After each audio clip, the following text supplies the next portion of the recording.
Right.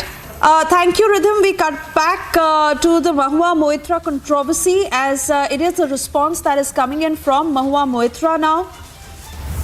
This is the latest post on X that reads, and I quote, all parliamentary work of MPs done by PAs, assistants, interns, large teams.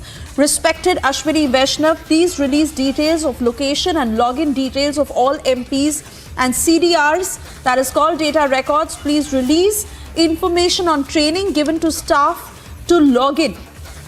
Mahua Moitra has put out this latest response as the scandal is getting bigger, and as this is a big allegation leveled against her by Nishikant Dubey, wherein she had shared her parliament login IDs with a company, and as is being said is Adani,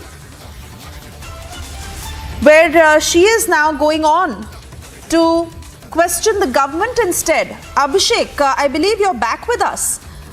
Will this response even cut ice? It is rather strange that this is the best retort she comes up with. So in the best case scenario, Suesha, she's effectively throwing her entire staff under the bus. And in the worst case scenario, the fact is that the complaint is already with the Ministry of Electronics and Information Technology. Obviously, given the fact that it's a member of Parliament of the ruling party who has made the complaint or lodged the complaint, it's going to be looked into. And Mahua Moitra, of course, in this reaction is daring for the ministry to sort of go public with the login details and the location, etc. of all MPs, and wants their CDRs also to be looked into. Now, this is the same MP who would, as I said, underscore ad nauseam that takes a position on free speech, freedom of expression, privacy, data privacy, rights, and data privacy as a human right. And now she wants everybody's CDR to be made public, while there is nobody else who's facing the specific allegations that she's facing. So I think this is a reaction, little impatient reaction, perhaps a little early, but what is important is impromptu reaction, perhaps. But what is important is that this is getting bigger, this is blowing up, and the charges made are serious because effectively what Nishikant Dubey is alleging in his letter is that Mahua Moitra, for a fee, let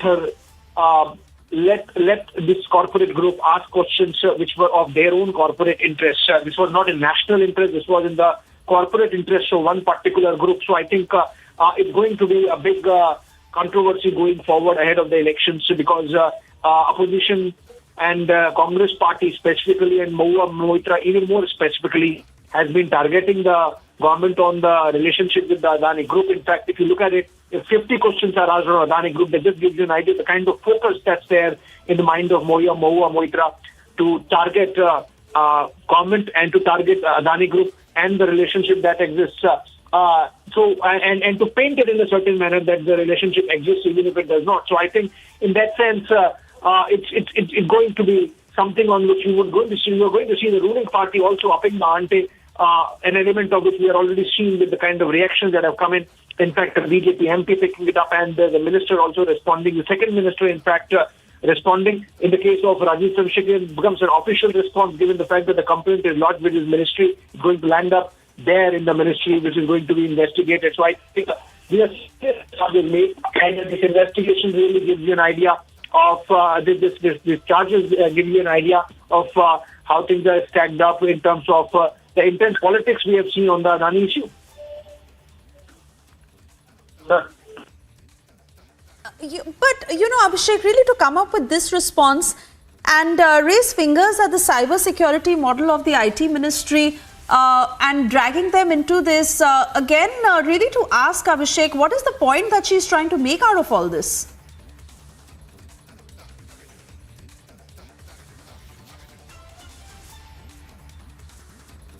All right, not too sure if Abhishek is still with us, but you see how the controversy is exploding now with every passing minute.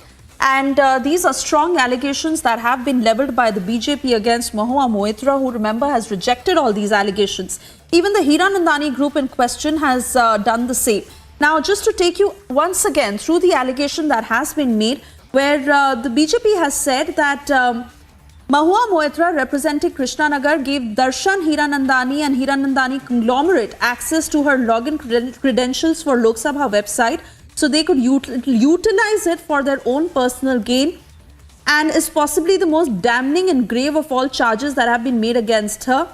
If these claims made are found accurate, then this constitutes a serious criminal breach of trust as well as a violation of India's national security. All right, I'm being told Nikita is with us. Nikita, I want to come back to you because this is the latest response that is coming in from Mahua Moitra, I beg your pardon, on her social media handle, where she's raising questions at the IT ministry and saying that they must comment on their cyber security model. But really, will this cut ice? We do understand that she has rejected all these allegations. So has the Hiranandani group, and now even the Adani group having released a statement. While the investigation must continue, given the grave charge that has been leveled against her, this sort of a response, I mean, what does one make of it? So Yesha, it's absolutely what you're already thinking. The response by Ms. Moitra over such serious allegations, where also Shri Nishikant Dubey, who had written this letter to Shri Om Birla yesterday alleging that she was involved in cash of for questioning kind of a scam which had also happened back in 2005. So a response and writing something like this to IT ministry saying that our interns and PAs and PSs are also responsible for logging into our credentials, because Mr. Nishikant Dubey had also asked, and he had also said on the basis of investigation, personal investigation done by Supreme Court advocate Jai Anand Dehadri, that Ms. Mahua Moitra's login credentials for Lok Sabha were with the rival Nikita, group I'm sorry, I'm having to Hiranandani. They were with them, we are trying to get more political voices on this story. Mr. Manjinder Singh Sirsa is with us on the phone line. Mr. Sirsa, your response to this latest post on X by Mahua Moitra, where she's going on to question the IT ministry and their cyber security model, also saying that release details of location and login details and the training that you give to your staff. What do you have to say to it, sir?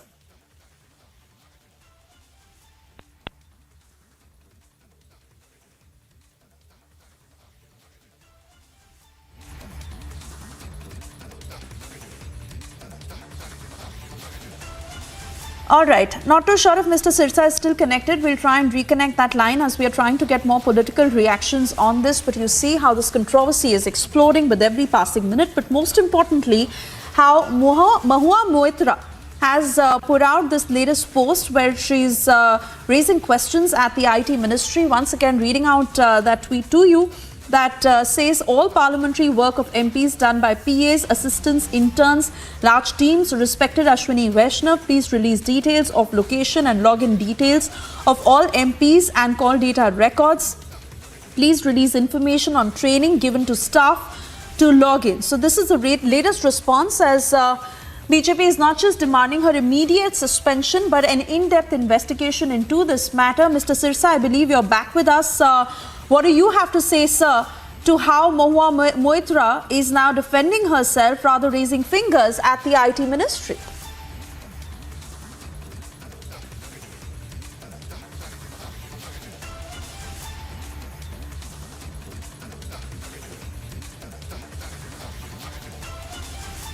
All right.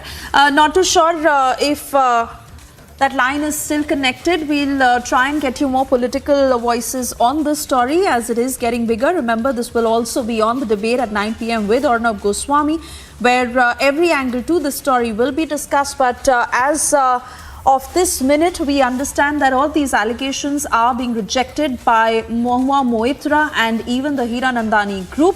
However, the government leveling this grave allegation, saying that there must be an in-depth investigation and that Mahua Moitra must be suspended immediately.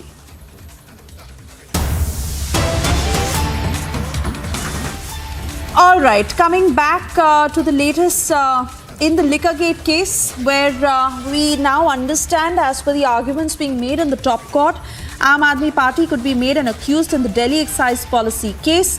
ASG SV Raju, who's informed the Supreme Court that they are mulling the same, he's also added that he's speaking this under instructions. It is and will be an unprecedented move if this actually happens, possibly for the first time, where an entire political party will be made an accused. Just to take you through the details, AM Singhvi has said that I'll tell you the position, the last sentence by my learned friend, your lordships will see the effect in tomorrow's papers. That is the purpose. ASG SV Raju has protested. The charge may be separate, but offence would be the same, as ASG has replied. The bench has asked the ASG to check upon this and clarify tomorrow. Remember, there is a likely possibility that the hearing will resume tomorrow at 2 p.m. Singhvi is arguing for Manish Sisodia, where he said that ASG's statement was meant for the media and this is to garner attention. But if this actually happens, this would be an unprecedented move, as ASG has clearly stated that we are contemplating making the Aam Aadmi Party an accused. I have instructions, unquote. Rhythm is with us on the phone line. Over to you, Rhythm. Well, I think a very interesting to shine the top court of the country, wherein the money bail matter appearing for him, Dr. Abhishek Manu, we've seen appearing to be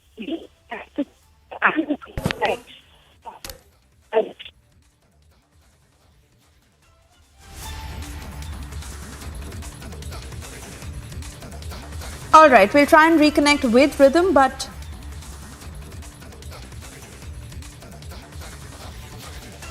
this is the latest that is happening in the top court. As the bench has said that arguments on charge have not yet commenced. Why? And when will you commence it? You cannot keep somebody behind ad infinitum because you are not confident as to when you can argue on these charges. However, ASG has replied saying that we are contemplating making Aam Aadmi Party an accused. I have instructions. So that is the clear statement that has come in. And if this happens, this would be unprecedented. ASG SV Raju has informed the Supreme Court that Aam Aadmi Party could be made an accused in the Delhi excise policy case. He's added that he is speaking this under instructions. AM Singhvi, who has also gone on to say that this is for the media, and that is the very purpose that the statement has come in. But remember, if this actually becomes a reality, then it would be the first time that a political party, an entire political party, that could be made an accused in a case, and this is exactly what may happen with the Aam Aadmi Party when it comes to the Liquorgate case. Remember, the hearing will continue tomorrow at 2 p.m. and the bench also saying that do tell us after you check.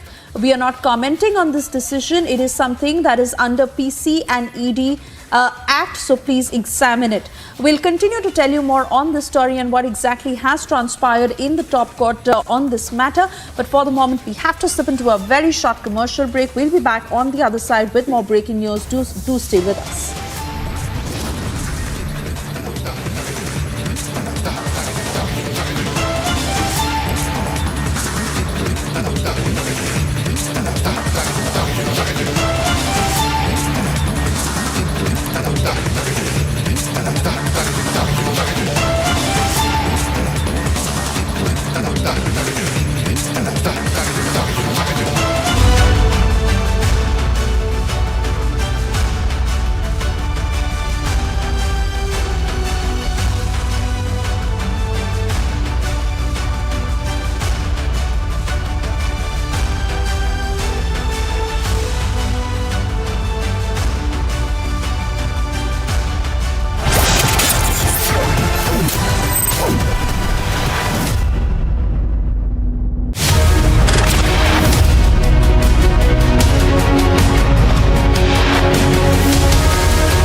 We have been reporting from Yakhini, which is less than 500 meters towards the Gaza city. The forces who are very much confident and ready to fight against Hamas terrorists. This time they want to finish the war.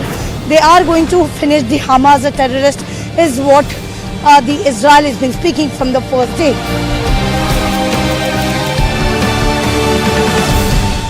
We are showing you from the ground zero that how these mega operations are being planned by the security forces, and we have seen how the things are moving here at the ground zero, where the big tanks here on the roads of Gaza Strip, these are moving towards the Ashkelon.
Hello, Moto. Motorola, India's best 5G smartphone brand. 5 coaches of an 8-coach demu train that caught fire at 3 p.m. between Ahmednagar and Narayanpur stations. No injuries or death that has been reported, as all the passengers were deboarded. The train, when it caught fire, no person is trapped inside the burning coaches. Firefighters were also called by the railway authorities. Those are the pictures on your screens where fire had engulfed 5 coaches of this train. Although all the passengers are safe, no casualties have been reported.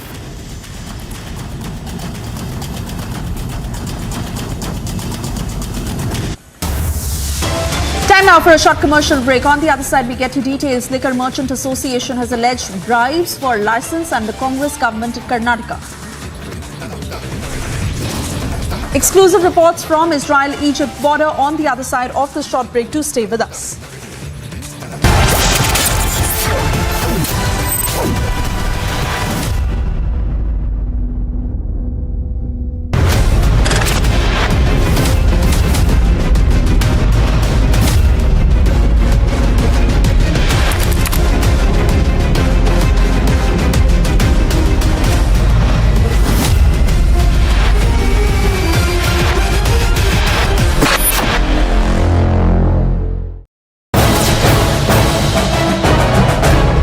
Right now we are showing the visuals from the ground zero, where now artillery tanks that are now entering to the forward areas. On the ground zero, this shows the Israel is all prepared for the big war that they are going to declare soon. Warning that they have given to the cadres and also the locals of the Gaza city to vacate the area within 24 hours. These are the never seen visuals on the roads of Israel ever before, because there has not been this massive deployment on the ground zero by the Israel forces.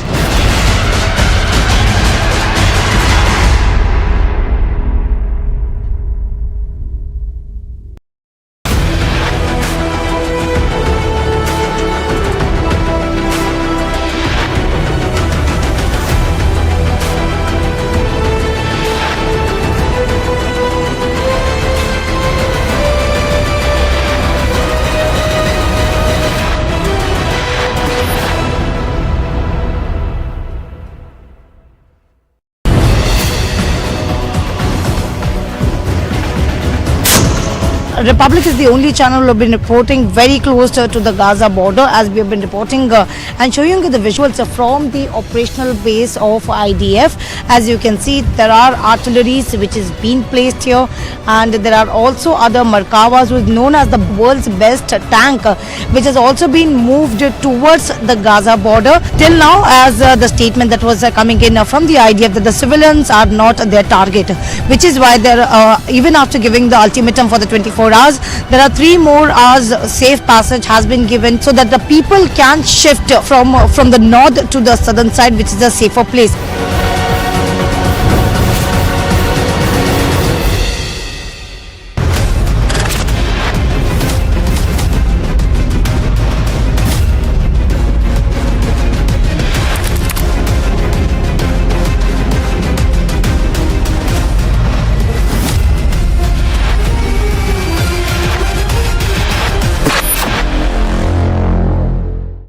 Israel has started to bombard Gaza in retaliation for the act of barbaric terror unleashed on the people of Israel.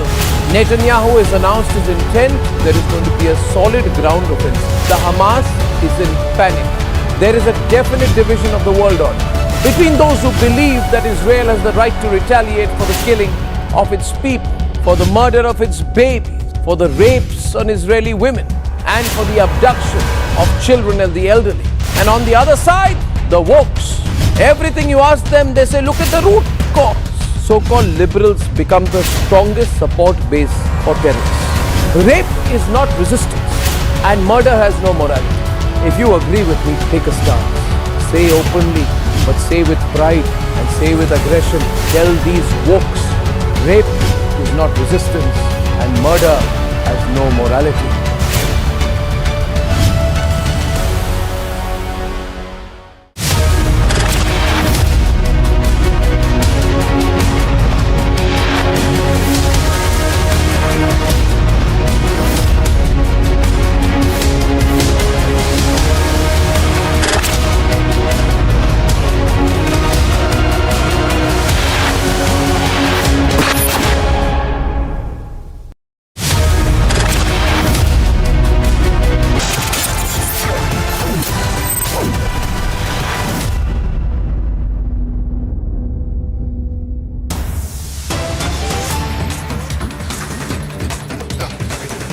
Union Minister Rajiv Chandrasekhar has hit out at the Siddaramaiah government over massive cash seizure in Karnataka. Rajiv Chandrasekhar has claimed that the total cash and gold haul seized is 102 crore rupees. Remember, sources had told Republic Kannada that there is a Congress link that is emerging in this case.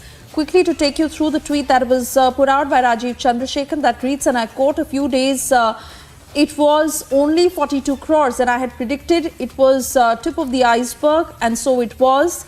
Today the cash gold haul details came out and it is 102 crores.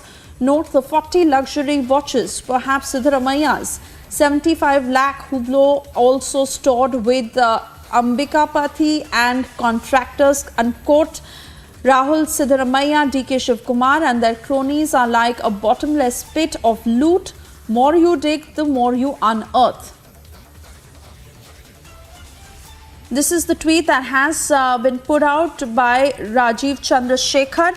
And quickly cutting across to Prajwal, who is joining us on the broadcast. Prajwal, you've been tracking the story very, very closely on the ground, and most importantly, learning about the Congress link that is emerging in this case. But here, this tweet by Rajiv Chandrasekhar certainly gives out details, as he said that I had predicted this and I knew that the cash seizure is massive. It is now amounting to more than 102 crore rupees. You know, this 102 crore rupees, Suesha, that we are speaking is not only the cash which has been seized in Karnataka, but also in the other states as well. And it is more of to do even with Telangana as well. From what we get to understand, the cash which has been seized in Karnataka will amount to 84 crore rupees. There has been 5 raids which has been conducted, one on the 4th of October, the 12th, the 13th, and finally the 14th of October as well. Apart from which, today also we have seen that there has been raids which has been conducted in Hyderabad as well. So more of looking at this entire scenario, Rajiv Chandrasekhar has also drawn a parallel to this particular seizure which has been made, because it is 94 crore rupees in cash and 8 crore rupees in the form of gold and jewelry as well, which has been taken in. And apart from which, we are also speaking about luxury, we are also speaking about luxury watches as well. And here, very interestingly, Rajiv Chandrasekhar draws a comparison with Sidramaya, Chief Minister Sidramaya's Hublot watch, which was given to him as a gift. But then the income tax department lands in front of him asking as to from where did he get this and why did he not pay it. And this has happened several years ago as well. But he draws a parallel, and he's also going ahead and questioning as to what is the sort of relationship which the Chief Minister of Karnataka has with a contractor in the form of Ambikapati, who is also the Vice President of the Karnataka State Contractors Association as well. So all of this has caused a lot of problems for the Congress in the state of Karnataka, because now the BJP as well as the BRS, both these parties are alleging that the Congress government in Karnataka is a cash cow, and they are pumping money for the elections not only in Telangana but also in the states of Rajasthan and Madhya Pradesh as well. And today there was also a brief split up about 1,000 crore rupees being pumped from the state of Karnataka for the 5 state elections by the Karnataka state BJP, and we also saw a massive protest. So in the coming days, we will need to go ahead and look as to what will happen, because over here, B.Y. Vijayendra, who is the Vice President of the BJP party in the state of Karnataka, has stated that there is an SBI, meaning to state that Shiv Kumar Bank of India. He's gone ahead and spoken about this in the media as well. So all said and done, we will need to go ahead and look as to what will happen, because the Congress also chaired a high-level meeting today. So after which DK Shiv Kumar has stated that he will be replying to the media shortly. All right, we wait for that response, Prajwal. We will come back to you as there are further updates coming in. For the moment, thank you for joining us. We slip into a short commercial break. Massive controversy after BJP MP has written to Speaker accusing TMC MP of taking bribes for questions.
We have been reporting from Yakini, and there are more than 100 tanks which we can see which has been moving to the Gaza. So while we are talking, there are also explosions that have been happening. Israeli Defense Forces is moving towards the Gaza city. Preparation has begun for the mega attack that the Israel has prepared on the ground zero, and these are the never seen visuals on the roads of Israel ever before, because there has not been this massive deployment on the ground zero by the Israel forces. But these tanks here on the ground zero, this shows that how this is going to have the impact on the nefarious designs of the enemy.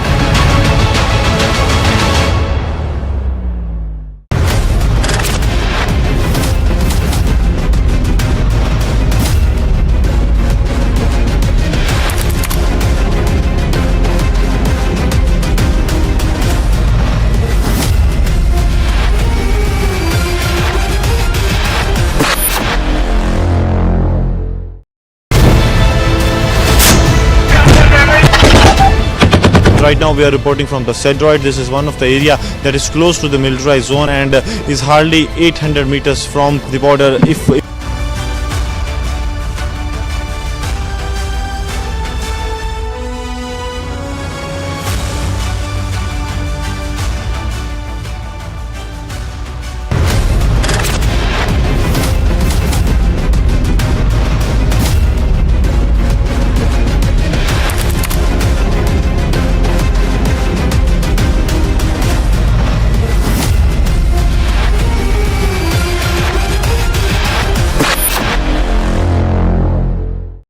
Israel has started to bombard Gaza in retaliation for the act of barbaric terror unleashed on the people of Israel.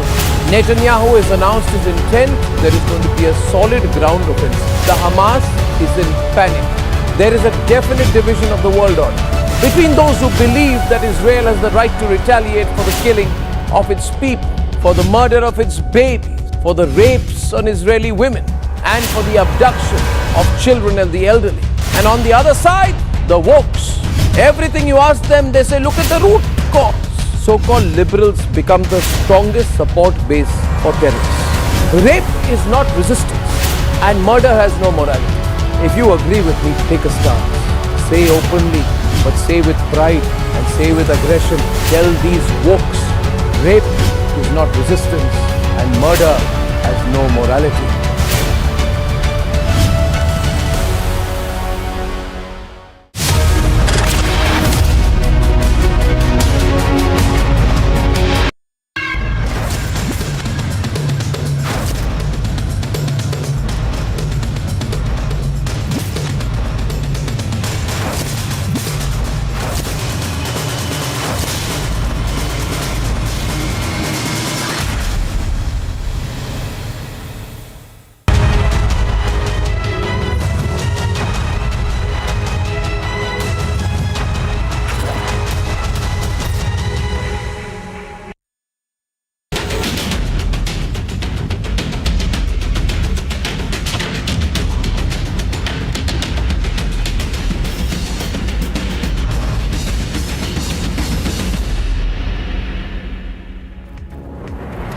Good evening and thank you for staying tuned. You're watching live and breaking at 5 p.m. I'm Suesha Sound. First up, we take a quick check of the headlines we're tracking this minute.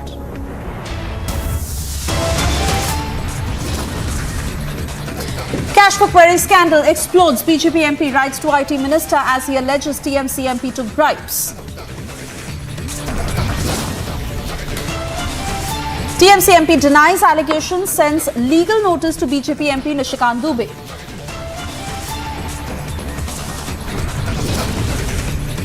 ED and CBI tell Supreme Court that they are contemplating making Aam Aadmi Party an accused in the Liquorgate case. Massive controversy after crores seized by IT department in raids. BJP fires corruption charge.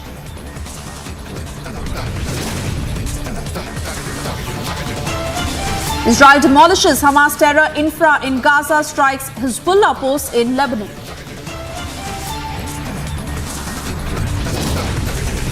Israel increases deployment of troops at Israel-Egypt border amid mounting tensions.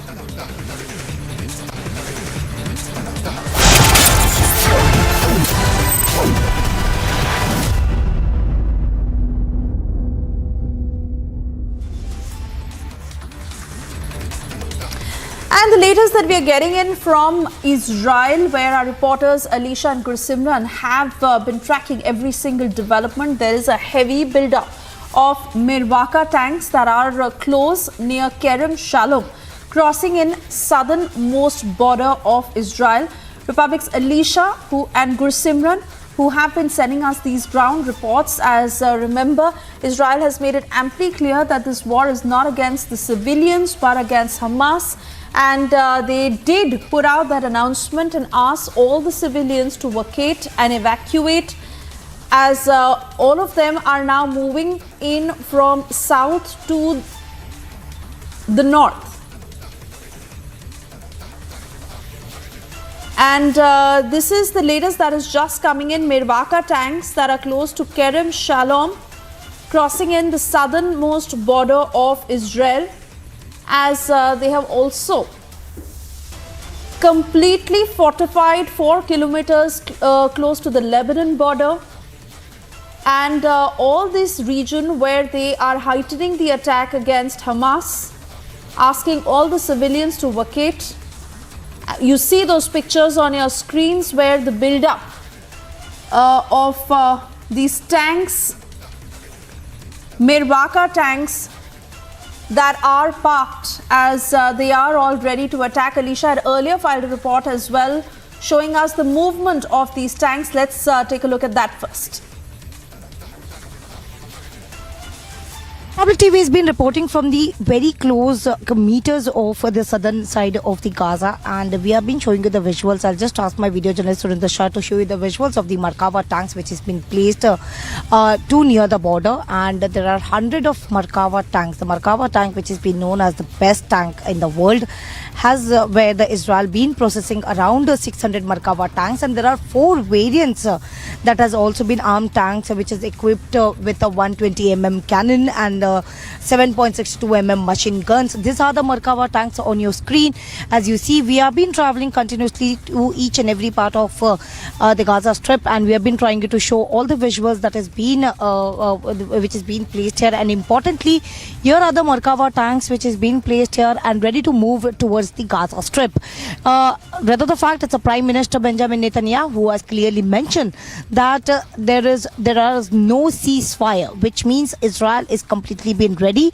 And we have been hearing since the day one where it has clearly stated that the war that has been started by the Hamas is going to be ended by Israel. And now the visuals on your screen clearly shows the prepared, how Israel has been prepared, because it's not only the Markava tanks but also there are artilleries which has already been moved towards the Gaza Strip. And your visuals on your screen exclusive only on Republic TV. As you see, these are the Markava tanks, one of the best tanks in the world, which has been placed here, and they are ready to move. We have been reporting from the southern side of the Gaza. We are just near to the southern border of the Gaza Strip, and you see there are 100 of Markava tanks which is being placed here along with the IDF. They have been making all the strategy and the planning to move towards it, and now there were several of the reports saying that there are ceasefires between the Gaza as well as the Israel. But now the Prime Minister clearly stated there is no ceasefire. With video journalist Surinder Shah, this is Alicia for Republic TV. इलाका जो है ये क्रेमलोम शोलंग crossing है, यानी कि वो इलाका जो कि इजिप्ट के बॉर्डर लगता है। और आप देखिए इजिप्ट के बॉर्डर पर किस तरह से अब जो आर्म्ड पर्सनल कैरियर्स हैं उन्हें बड़ी तादाद में मूव किया जा रहा है। ये सारे वही आर्म्ड पर्सनल कैरियर्स हैं जिनसे कि जवानों को अग्रिम इलाकों में लेके जाया जाएगा। और आप देखिए अत्याधुनिक हथियारों से लैस ये जो जवान है ये इस वक्त अग्रिम इलाकों की तरफ रवाना हो रहे हैं। हाथों में अत्याधुनिक हथियार हैं माउंटेड इन BMPs पे, यानी कि बुलेट प्रूफ ये जो व्हीकल्स हैं ये जवानों को ले जाने के काम आते हैं। और लगातार यहाँ पर बड़ी तादाद में आपको BMPs की मूवमेंट देखने को मिल जाएगी। कारण बिल्कुल साफ है, क्योंकि सरहद पर इस वक्त निगहबानी जो है वो बढ़ा दी गई है। बात की जाए यहाँ पर विजय, मैं सुरेंद्र शाह से कहूँगा आपको दिखाएं कि एक के बाद एक इजराइल के जो BMPs जो आर्म्ड पर्सनल कैरियर्स हैं वो अब आ रहे हैं। इससे पहले हमने मरकावा टैंक्स देखे कि वो बड़ी तादाद में यहाँ पर पहुँच रहे थे। अब मरकावा टैंक्स के बाद यहाँ पे आप देखेंगे तो आर्म्ड पर्सनल कैरियर यानी कि जिन्हें BMPs भी कहा जाता है वो बिल्कुल सरहद के पास के इलाके से निकल रहे हैं।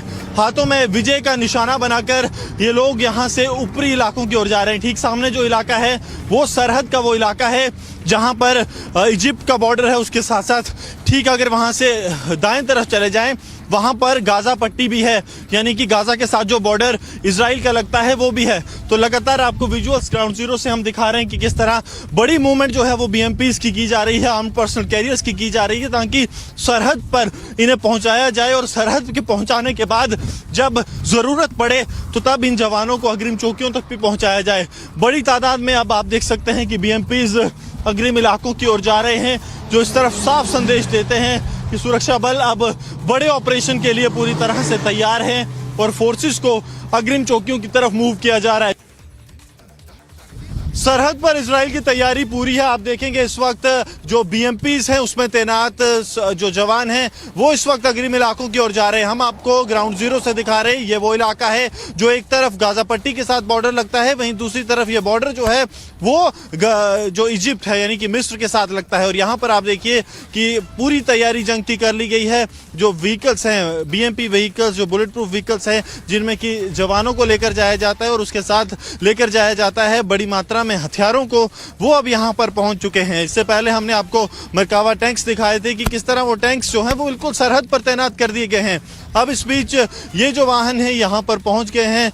आप देखिए कि इसमें इजराइल के जो सैनिक हैं वो तैनात हैं और हाथों में जो गन्स हैं वो इनके पास डिप्लॉयड हैं, यानी कि जो स्टेट ऑफ आर्ट गन्स हैं उनके साथ ये जवान यहाँ पर पहुंच चुके हैं। और किसी भी चाहे जिस तरह की जगह हो उसके लिए इनकी तैनाती पूरी रहती है। ये इलाका जो है काफ़ी रेतीला इलाका है, यहाँ पर चुनौतियाँ बहुत ज़्यादा हैं और इसी के लिए ख़ास तौर पर इन BMPs का इस्तेमाल किया जाता है। आप देखिए कि ये जो इजराइल के जवान हैं ये किस तरह इन टैंक्स में, इन BMPs में होकर यहाँ से जा रहे हैं और बिल्कुल तैयारी इनकी पूरी है कि जैसे ही जंग की शुरुआत होगी, क्योंकि यहाँ से अगर सरहद की बात की जाए तो सरहद चंद मीटर की दूरी पर है। न सिर्फ गाजा पट्टी के साथ लगने वाला इलाका बल्कि ये जो BMPs हैं इनका इस्तेमाल इसलिए किया जाता है कि जवानों को और उसके साथ साथ हथियारों को सुरक्षित भेजा जा सके। यानी कि दुश्मन की तरफ से अगर रॉकेट से या मिसाइल से, आर्टिलरी से हमला भी किया जाए तो इन्हें ज़्यादा फर्क नहीं पड़ता। और यही कारण है कि आप देखेंगे तो बड़ी तादाद में BMPs को यहाँ पर डिप्लॉय कर दिया गया है। तकरीबन 50 से 70 BMPs जो हैं वो फॉरवर्ड एरियाज पर हैं।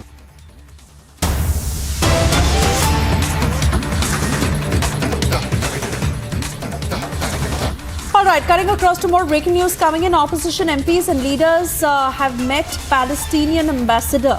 These opposition MPs include Manishankar Iyer, Danish Ali, Muhammad Adib, D. Raja, Shahid Siddiqui, KC Tyagi and Muhammad Javed. They had come to the embassy and met with the ambassador to show support to Palestine and condemned Israel. Opposition leaders who met with Palestine ambassador, as this is the delegation that has condemned Israel and anti-Israel resolution that has been drawn upon by them. Opposition delegation that met the Palestine envoy to show solidarity and support towards Palestinians, but also went on to condemn Israel, saying that global community must exert pressure. This is what the opposition delegation has said. This despite India's position being very clear when it comes to support to Israel and also the heinous crimes that are being carried out in the midst of this war against Israelis. Opposition delegation supporting Palestine, condemning Israel. Let's listen to some of the reactions that have come in. Met the Palestinian ambassador, and through him we have conveyed our solidarity with the people of Palestine. And India is one country which has been consistently supporting the Palestinian cause and Palestinian people's right to have their own homeland. And now what Israel is doing is nothing but occupation of Palestinian territories. It is Israel which has been conducting the war against Palestinian people. This war must be stopped, peace must be restored, and the two-state solution proposed by United Nations must be recognized. The international community will have to play an important role on this matter. With the peace process in general, they are breaking siege of the Palestinian people in Gaza, and all this humanitarian aid should go as soon as possible to our people in Gaza. But the Israeli soldiers' operation going on, especially in Gaza Party against Hamas, and so many common people suffering the situation. Now, I think when it comes to Hamas, they are much less than 7%, let's say, of the Palestinian people. The Palestinian people in Gaza is 2.2 million people. Majority are civilian people, they are not armed people. The Israeli criminal war government are attacking the civilian people, demolish their homes, killing the Palestinian people, sieging Gaza Strip, and also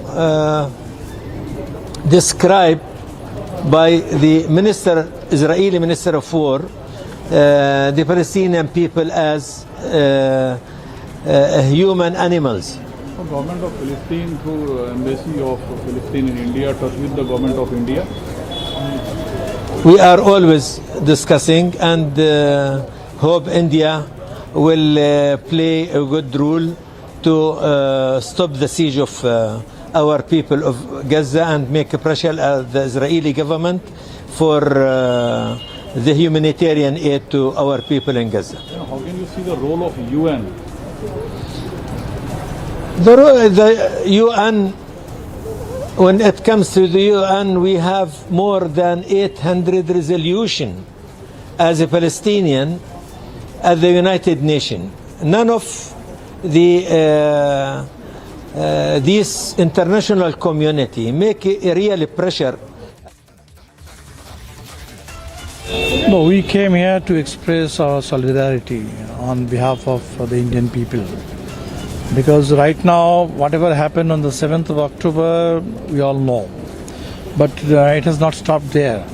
And now what is happening right now in Gaza, it is nothing short of a very openly declared genocide. And we cannot allow this to go on like this. So we came here to express our solidarity and listen to him, whatever information he has got about the latest situation. And the situation is pretty much, as he says, that there are hospitals in Gaza. They will run out of fuel and everything within 2 days. And that will mean some 2,000 people who are already in the hospital, they are just, being pushed to the brink of death.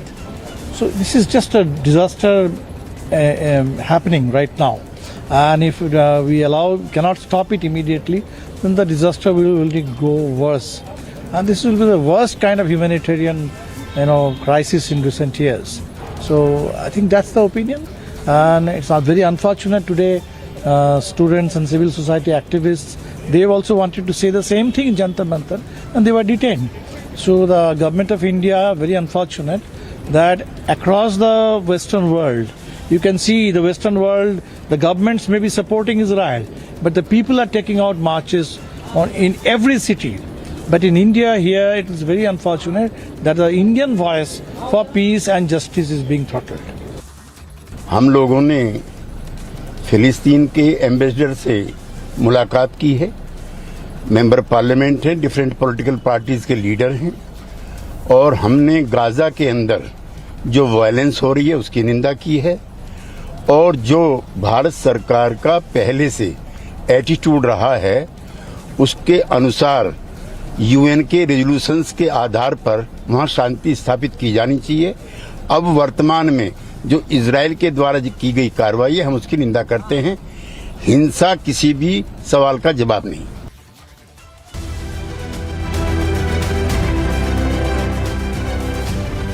European Council President Charles Michel said an emergency meeting of European Union leaders will be held on Tuesday afternoon to assess the situation in Israel and Gaza. The meeting, which will be held by video conference, aims at defining a common EU position. We condemn with strongest possible words Hamas and its brutal terrorist attacks against Israel and its people. There is no justification for terror, and we call for the immediate and unconditional release of all hostages. We stand in full solidarity with the people of Israel, and Israel has the right to defend itself in full compliance with international law and international humanitarian law. US Secretary of State Antony Blinken returned to Israel for a second time in less than a week on Monday after a 6-country tour through Arab nations aimed at preventing the fighting from igniting a broader conflict. Reports suggest President Joe Biden is also considering a trip to Israel, though no plans have been finalized. US citizens in the Israeli port of Haifa on Monday started to board an evacuation ship that is expected to take them to Cyprus. This comes after US on Sunday had announced that it would send ships to collect their civilians from Haifa with plans to ferry them onto Cyprus in the Mediterranean Sea. Israelis in the northern coastal city of Naharia, about 7 kilometers from the border with Lebanon, raised concerns about increasing tension on Israeli-Lebanese border. According to them, Hamas and Islamic Jihad are stealing the money and lives abroad. IDF is continuing to strike in the Gaza Strip as over the last few hours, dozens of military command centers and mortar shell posts were destroyed. In addition, the operational command center of Ali Qadi, one of the commanders of the Hamas Nukba commando forces who was killed several days ago, was struck.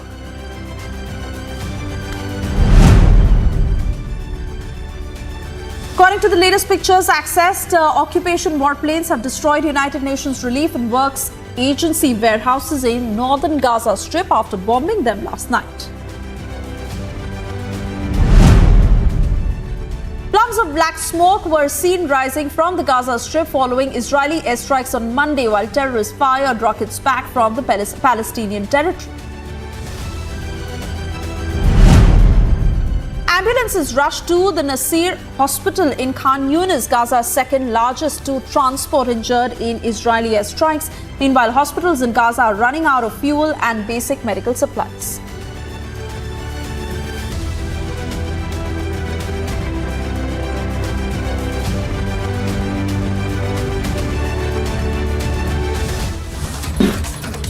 Lieutenant Sheila Cohen from Shaldag Airborne Commandos was martyred on the second day of the war while trying to fight Israeli forces. The family is still grieving the loss of their son. Here's a Republic Digital report. Good afternoon, everyone. It's 3:20 p.m. here in the village of Ramot Shapira, outside Jerusalem. I'm at an inn where the parents of Lieutenant Shiloh Chico Cohen are sitting mourning. There are 7 days customary of mourning after the burial. Chico Cohen fought in the very fierce battles that went on last Saturday, in other words 8 days ago, when the terrorists infiltrated Israel. He fell that day after most of a day of fighting.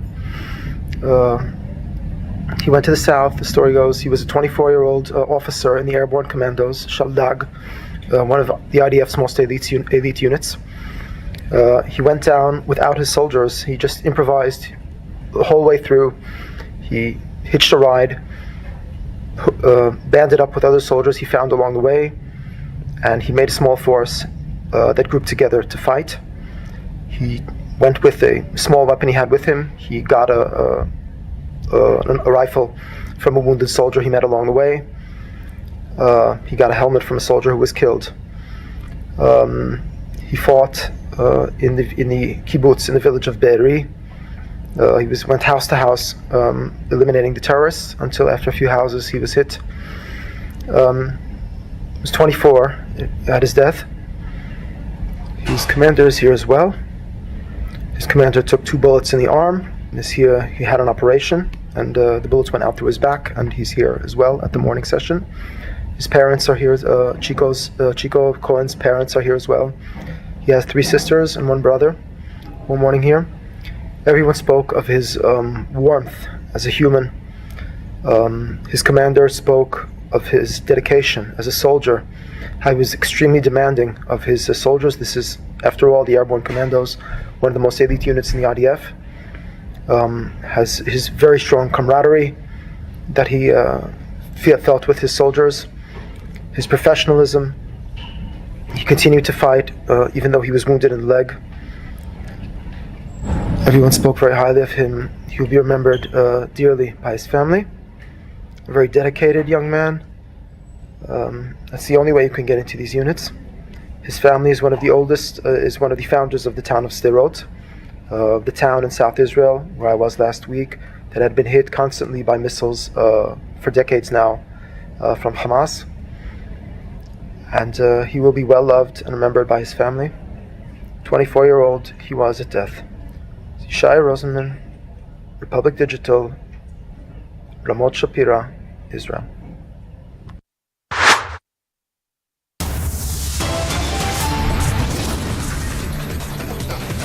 Time for a short break. On the other side, ED and CBI tell Supreme Court they are contemplating to make Aam Aadmi Party an accused in the Liquorgate case. Massive controversy after crores seized by IT department in raids. BJP fires corruption charge.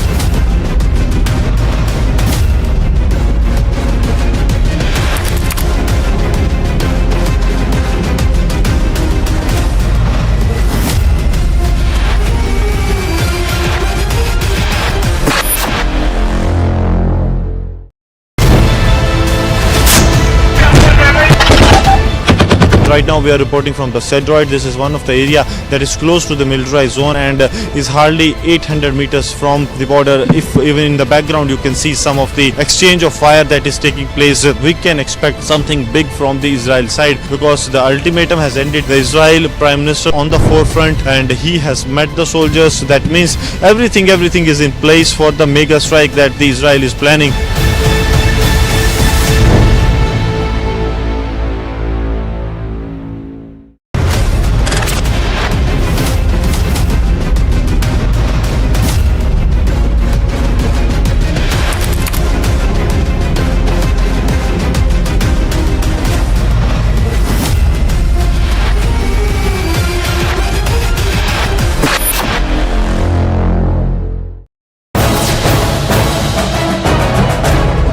Right now we are showing the visuals from the ground zero where now artillery tanks that are now entering to the forward areas. On the ground zero, this shows the Israel is all prepared for the big war that they are going to declare soon. Warning that they have given to the cadres and also the locals of the Gaza city to vacate the area within 24 hours.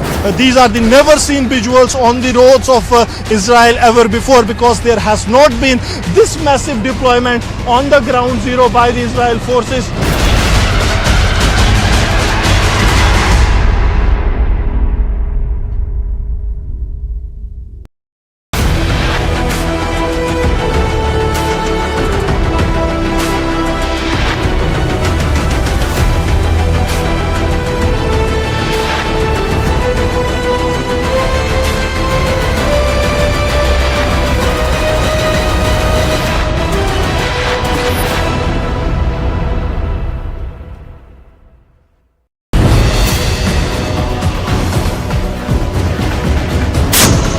Republic is the only channel who have been reported.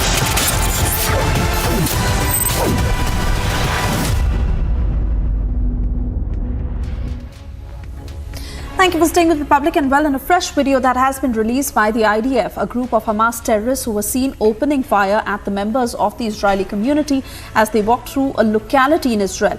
Here's that full video brought to you by Century Lament.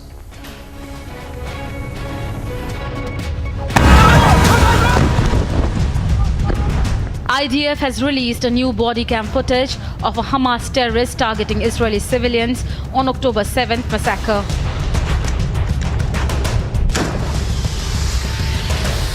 The footage shows a group of armed Hamas terrorists attacking the members of the Israeli community mercilessly. See how the bike-borne armed Hamas terrorists are opening fire at the Israelis in their home.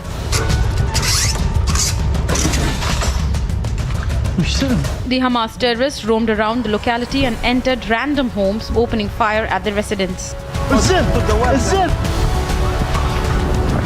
Over 1,300 Israelis have been killed by the Hamas terrorists since the beginning of the war.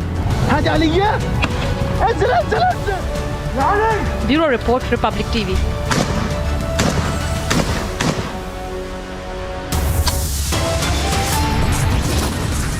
Cash for queries scandal explodes. BJP MP writes to IT Minister as he alleges TMC MP took bribes.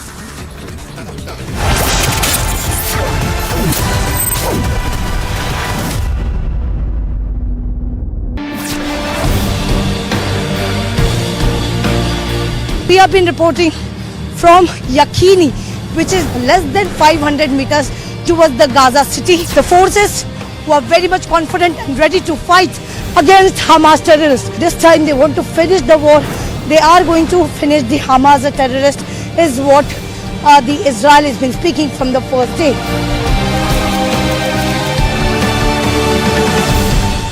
We are showing you from the ground zero that how these mega operations are being planned by the security forces, and we have seen how the things are moving here at the ground zero, where the big tanks here on the roads of Gaza Strip, these are moving towards the Ashkelon.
Cash for queries scandal explodes. The BJP MP is written to the IT Minister as he alleges TMC MP has taken bribes.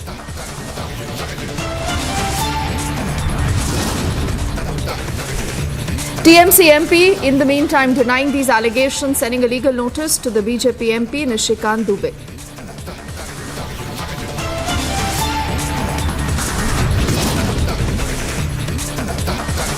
The Enforcement Directorate and the CBI tell the Supreme Court they are contemplating to make the Aam Aadmi Party an accused now in the Liquorgate scam.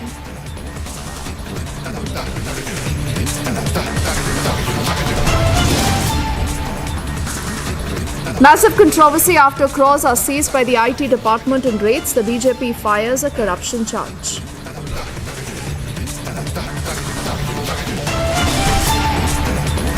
Israel demolishes the Hamas terror infrastructure in Gaza, striking Hezbollah posts in Lebanon.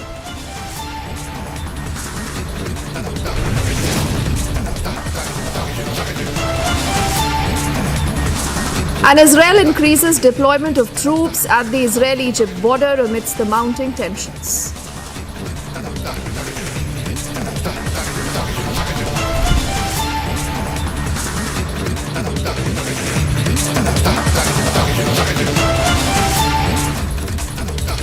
A very good evening. You're watching Republic and I'm Deepthi Sachdeva. We'll get you live coverage from Israel and what's been happening there in just a moment. But back home, there is a huge story that possibly could have huge ramifications also. Could the Aam Aadmi Party, ladies and gentlemen, be made an accused in the Delhi excise policy case? Now, earlier today, you had the Supreme Court that was listening in to a petition that was filed by Manish Sisodia. And in fact, during the hearing of that entire bail plea, what the Enforcement Directorate and the CBI have underscored is huge. They say, we are thinking if the Aam Aadmi Party can also be made an accused in the entire case.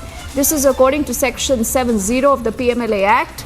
And on being questioned whether this is an affirmative, the agency has actually told the court in as many words that they would get back to the court with directions tomorrow. But till now, remember, in the country, never has a political party being made an accused in a case. Could that happen now? Can that be done? What could be the ramifications of this? And could this mean more trouble then for the Aam Aadmi Party? Before we get you more reactions to what has happened and political developments, the BJP has latched on to the opportunity to say, we told you so. The Aam Aadmi Party, they say, is neck deep in corruption. शराब घोटाले में आज supreme court में ये सच सामने आया कि जो मनीष सिसोदिया, संजय सिंह, विजय नायर और भी लोग आम आदमी पार्टी के और दिल्ली की सरकार के जो इस घोटाले में इन्वॉल्व थे, ये पैसा बहुमात्रा में आम आदमी पार्टी ने अपने इलेक्शनों में खर्च किया है, जिसके चलते पिछली डेट में जब सुप्रीम कोर्ट ने पूछा तो कि क्या उस पर कार्रवाई करेंगे, आज कोर्ट में एएसजी साहब ने बताया बिल्कुल सेक्शन 70 को इन्वोक किया जाएगा और आम आदमी पार्टी को भी इसमें अक्यूज्ड बनाया जाएगा। मतलब अरविंद केजरीवाल जो सरगना था शराब घोटाले का, अब उसके भी दबोच होगी। पैसा इकट्ठा करके ज़्यादतें बनानी, पार्टी के नाम पे चुनाव लड़ने के लिए खातों में जमा कराना, लोगों को देना और फिर उसके नाम से पैसे फिर इकट्ठे करने, ये जो मोटस ऑपरेंडी थी ये एक्सपोज हुई है। किस तरह से आम आदमी पार्टी ने ये दिल्ली के शराब घोटाले के पैसे इलेक्शनों में लगाए गोवा में, ये सारे तथ्य आज कोर्ट में पेश किए गए और जल्दी ही आप देखेंगे आम आदमी पार्टी के ऊपर भी ये केस चलेगा। सेक्शन 17 वो किया जाएगा और इसके चलते उसका अरविंद केजरीवाल जो कि इसका प्रेसिडेंट है, कन्वीनर है, उसके ऊपर भी कार्रवाई होगी।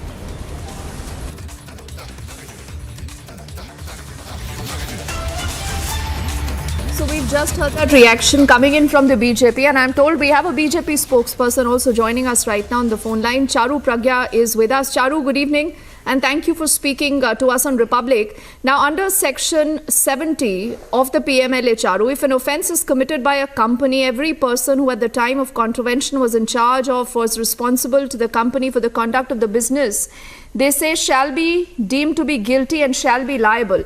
Now, till now, Charu, never has any political party being made an accused in a case, in a criminal case like this. Now, if this happens this time around, many say that that could just change the dynamics of politics in the country.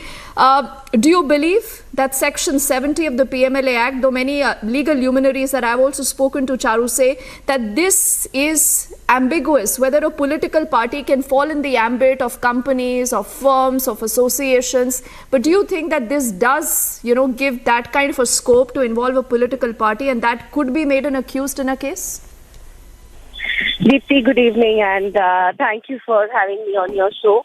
See, the fact of the matter is that the Supreme Court has previously also mentioned that the way the links are adding up with the Aam Aadmi Party relating to the liquor scam, it feels like the entire party was hands in glove when this policy was being formulated. And we have seen that unfold in front of our very eyes. We have seen discussions happen in the house of the Chief Minister. We have seen the links going from the Deputy Chief Minister onwards to now most recently another minister has been arrested. So it feels like all the leaders of the Aam Aadmi Party, and we must understand it's a small political party. The handful of people which run the party are the same handful of people who stood to gain from siphoning off the money which was actually owed to the exchequer, which was people's money, the public money that they took away. So I think that the authorities are absolutely right in making this link, because we have to get to the bottom of the issue. We cannot have parties which have formed a government make policies which are completely unilaterally focused on helping their friends, and then the kickbacks are used to fund their own party campaigns in various states. And this is a practice which needs to be stopped in a very serious and a very quick way. All right, Charu, I just have limited time, but yes, through this evening, we'll also try to get a response of the Aam Aadmi Party that till now is rather muted on this huge development that possibly could happen. But I thank you for the moment for speaking to us.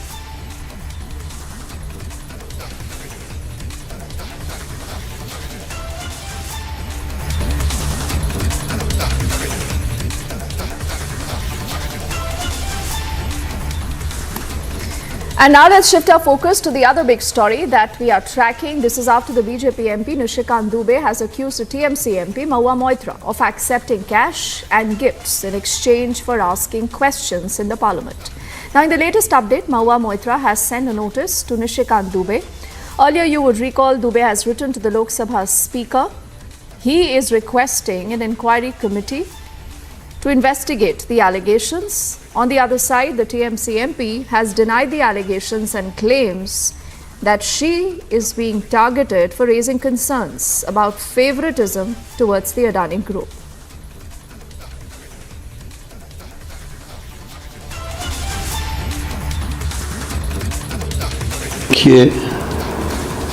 Nishikant ji parliamentarian, awarded parliamentarian है और वो जब खड़े होते हैं तथ्यों के साथ खड़े होते हैं और उनकी विश्वसनीयता है पार्लियामेंट में। अगर पत्र लिखा है तो उनके प्रीवियस विश्वसनीयता को नकारा नहीं जा सकता। महुआ मित्रा और टीएमसी ने विश्व की सबसे बड़ी पंचायत भारत के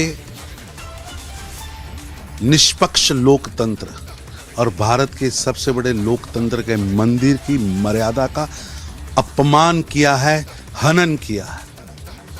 पूरे विश्व में भारत की सदन की अपमान किया गया। किस तरह टीएमसी पूरी तरह भ्रष्टाचार व लोकतंत्र के सबसे बड़े मंदिर को, वहां की मर्यादा को तार तार कर रही है। यह स्पष्ट हो चुका कि लोकसभा स्पीकर को इन संगीन आरोपों पर हाई पावर कमेटी बनाकर जांच करनी चाहिए, कठोर दंड देना चाहिए कि किस तरह एक संसद सदस्य ने सदन की अपनी लॉगिन आईडी किसी और को दे दी और वो कहां से ऑपरेट हुई है, क्यों दी, किसने दी, क्यों इस्तेमाल हुई, क्या मिला, क्या दिया, इसकी जांच होनी चाहिए। और पूरी का पूरा ये गठबंधन गठबंधन जो है ये भ्रष्टाचार परिवारवाद में पूरी तरह लिप्त है। इनका अहंकार और उनकी भ्रष्टाचार की लिप्सा देश के सदन का अपमान कर रही है। और निशिकांत दुबे जी ने जो आरोप लगाया, गंभीर आरोप है, वो उसको जो प्रिविलेज कमेटी है उसको तुरंत उसको ऊपर कार्रवाई करना चाहिए। बंगाल की जनता की मांग है। आप क्या मांग करते हैं? वो प्रिविलेज कमेटी के करना चाहिए। आरोप बहुत गंभीर है।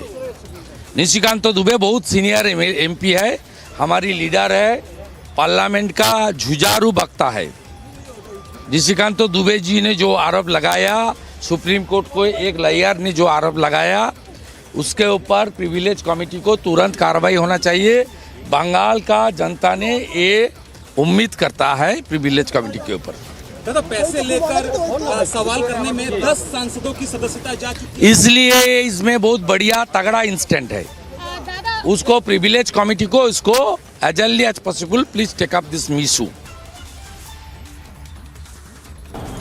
महुआ मित्रा ने जो सवाल पूछा है वो सवाल देश के अंदर में बुनियादी सवाल है और लोकसभा में और राज्यसभा में कौन क्या प्रश्न पूछेगा यह भी अधिकार मोदी तंत्र में केवल और केवल मोदी सरकार के साथ रहने वाले लोगों को है।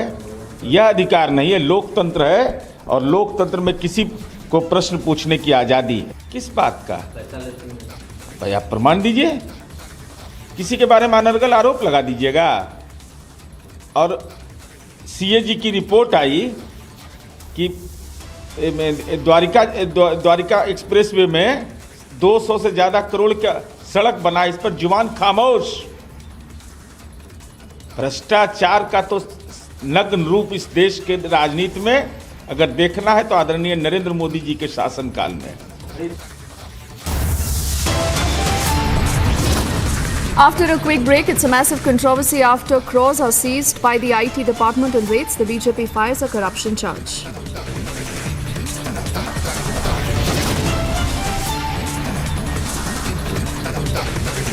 Also, Israel increasing deployment of troops at the Israel-Egypt border amidst the mounting tensions.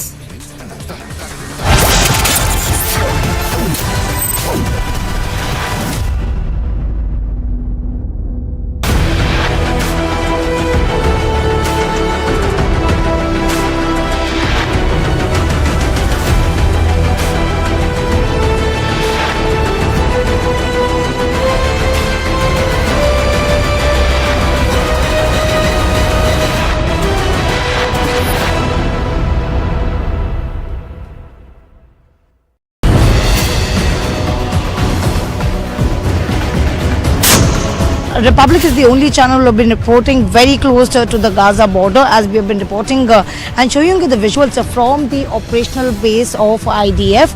As you can see, there are artilleries which is being placed here, and there are also other Markavas, who is known as the world's best tank, which has also been moved towards the Gaza border. Till now, as the statement that was coming in from the IDF, that the civilians are not their target, which is why they're even after giving the ultimatum for the 24 hours, there are 3 more hours safe passage has been given so that the people can shift from the north to the southern side, which is a safer place.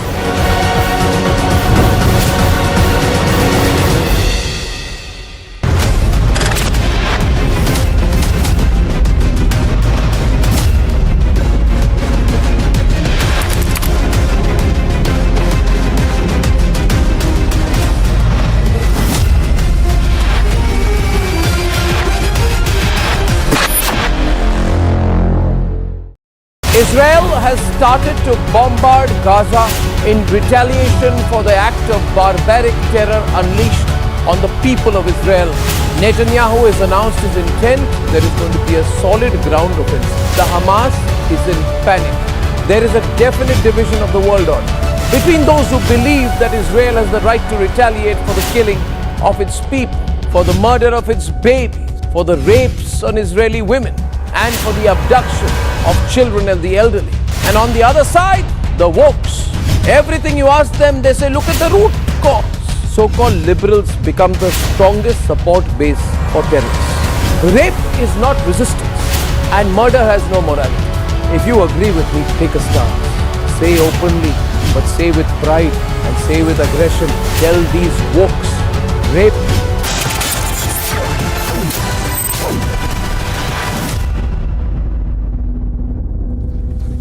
Welcome back. You're watching Republic, and time for us to put our spotlight on the latest that's coming in from Israel, where the situation continues to be tense.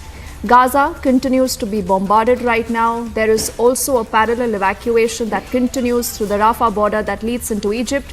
But there is also a massive build-up now that you see not just at the northern borders, but even the southern borders.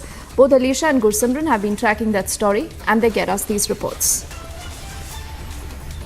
Republic TV has been reporting from the very close meters of the southern side of the Gaza, and we have been showing you the visuals. I'll just ask my video journalist Surinder Shah to show you the visuals of the Markava tanks which has been placed too near the border, and there are 100 of Markava tanks. The Markava tank, which has been known as the best tank in the world, has where the Israel been processing around 600 Markava tanks, and there are 4 variants that has also been armed tanks which is equipped with a 120 mm cannon and 7.62 mm machine guns. These are the Merkava tanks on your screen.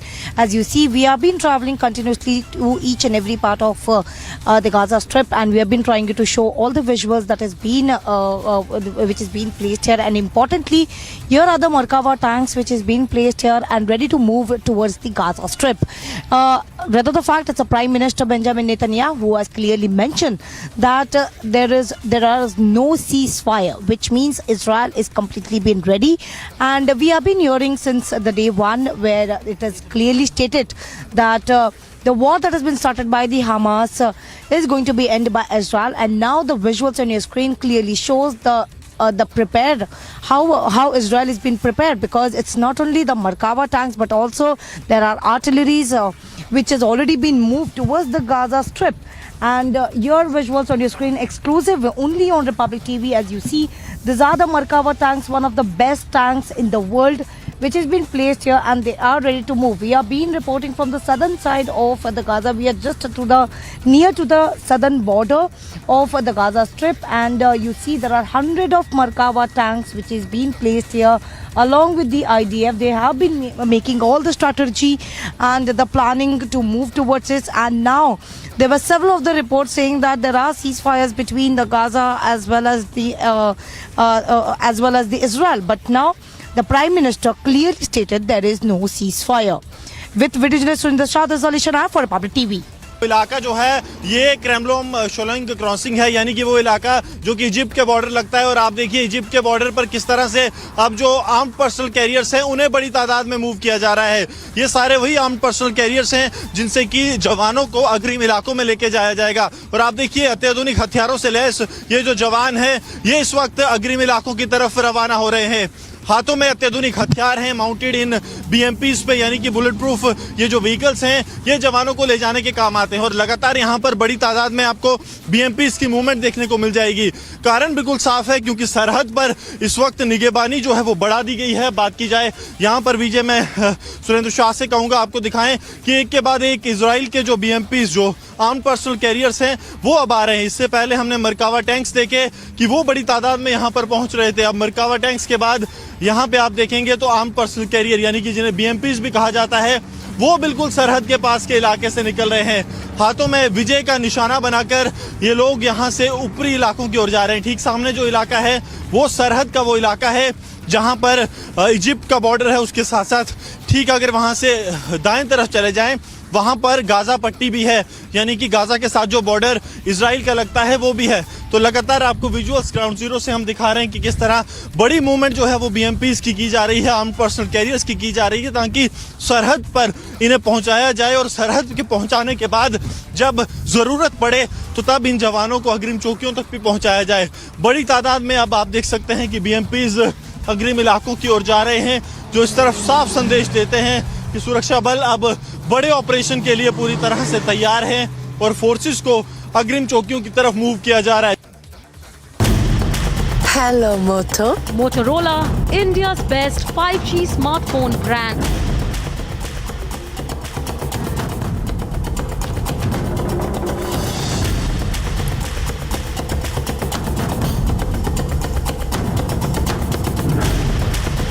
The Biden administration is sending the carrier strike group to the Eastern Mediterranean to support Israel.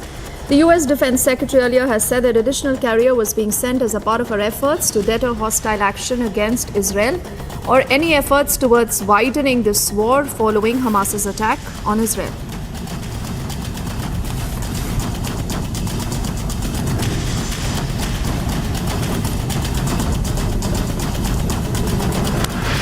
The US Secretary of State has said that the Egyptian-controlled border crossing into Gaza would reopen, and the US was working with Egypt, Israel and the United Nations to get assistance through it.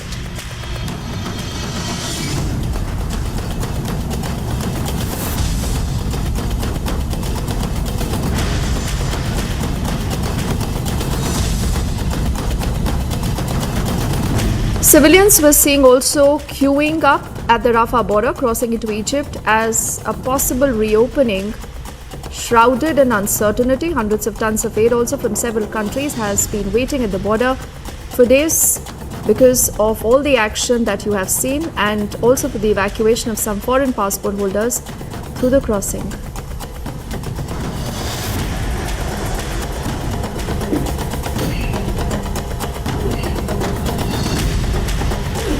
Reports have stated that Germany's Chancellor is set to visit Israel on Tuesday. The German foreign minister was in Israel last week, where she expressed Berlin's firm support for the country to defend itself against an attack launched by the Palestinian Hamas group.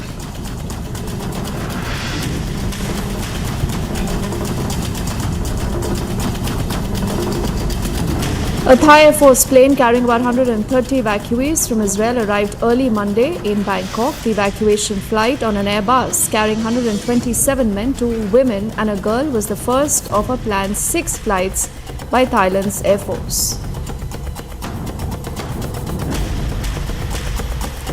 The Ukrainian president has said that 260 Ukrainian nationals were currently at the Gaza Strip. Ukraine's embassy in Israel has said that on Saturday, about 207 Ukrainian citizens, including many children, were evacuated from Tel Aviv to Romania on Saturday, and that another flight would take now 155 people to Romania on Sunday.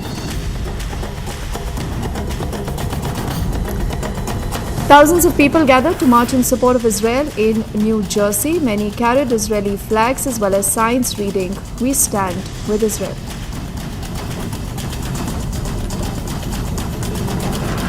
A number of Palestinians killed in the Israeli airstrikes were buried in Khan Yunis in the Gaza Strip. Relatives and friends carried the stretchers with the shrouded bodies of their loved ones through the streets of the city.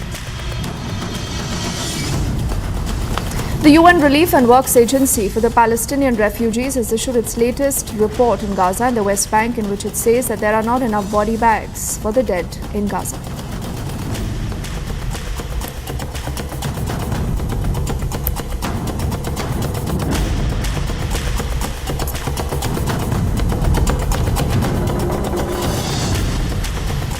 And now let's get you more details and pictures of the war that we are seeing in Israel.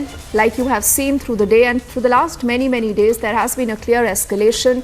The fear is that this could turn out to be a multi-front war. Now there is a palpable tension also at most of the borders. Evacuation does continue. And in the middle of all this, you have seen a lot of hectic diplomatic activity from both the US and Europe. And you have top diplomats visiting and talking to Israel to ensure that the situation does not spiral out of control. Hi everyone, I just wanted to give an update. So the last 24 hours, the northern border with Lebanon has been heating up quite substantially. Hezbollah has fired at least 5 anti-tank missiles today at Israeli positions. They also killed 1 civilian this morning with one of these attacks. The Iranian foreign minister has been in Lebanon today, meeting with Hamas and the Palestinian Islamic Jihad. So at the moment there's a general sense that potentially Hezbollah could join the war, which kind of changes everything given the amount of rockets that they possess, which is estimated to be above 150,000. In terms of down south, the army is continuing with its aerial bombardment. It's allowing civilians to flow away from the areas of the attack to make sure that there are no civilian casualties. And it's very important to point out, there's been footage published of Hamas actually putting obstacles in the way of the people. Because for Hamas, death of civilians, it helps them show, in some sick way that Israel targets innocent civilians and paint the picture that Israel is actually the aggressor. When in fact it is Hamas using human shields, which is a war crime. Israel has asked them to evacuate some of the hospitals and they refused to. It is well known that a lot of the terrorists in the Gaza Strip hide in these hospitals or beneath the hospitals so that Israel can't get them. As always, sending my love to everyone in Israel, and thank you to everyone in India who's expressing their support for Israel and fighting for truth.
have been reporting from Yakini, and there are more than 100 tanks which we can see which has been moving to the Gaza. So while we are talking, there are also explosions that have been happening. Israeli Defense Forces is moving towards the Gaza city. Preparation has begun for the mega attack that the Israel has prepared on the ground zero, and these are the never seen visuals on the roads of Israel ever before, because there has not been this massive deployment on the ground zero by the Israel forces. But these tanks here on the ground zero, this shows that how this is going to have the impact on the nefarious designs of the enemy.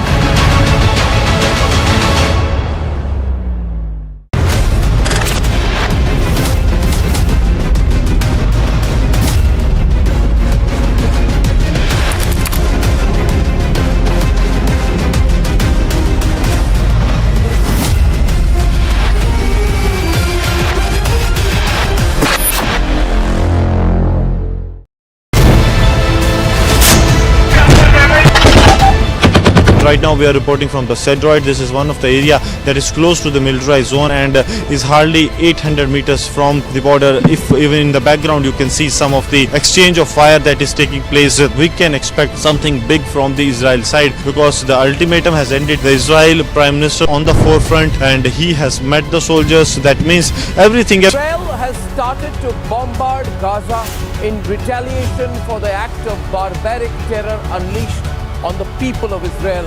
Netanyahu has announced his intent. There is going to be a solid ground offensive. The Hamas is in panic. There is a definite division of the world order between those who believe that Israel has the right to retaliate for the killing of its people, for the murder of its babies, for the rapes on Israeli women, and for the abduction of children and the elderly. And on the other side, the wokes. Everything you ask them, they say, look at the root cause. So-called liberals become the strongest support base for terrorists. Rape is not resistance, and murder has no morality. If you agree with me, take a stance. Say openly, but say with pride and say with aggression. Tell these wokes, rape is not resistance and murder has no morality.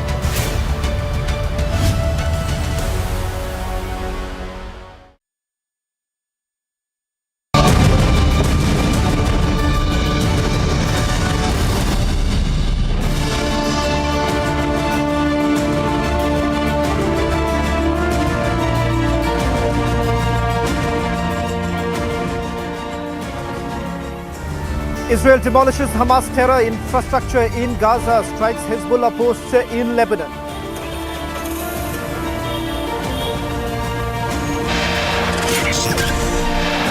Israel increases deployment at Israel-Egypt border amid mounting tensions.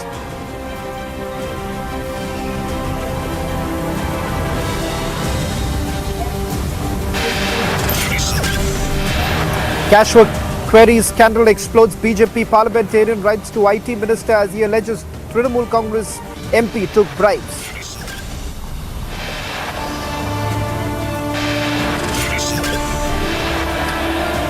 Trinamool Congress parliamentarian denies allegation, sends legal notice to BJP MP Nishikant Dubey.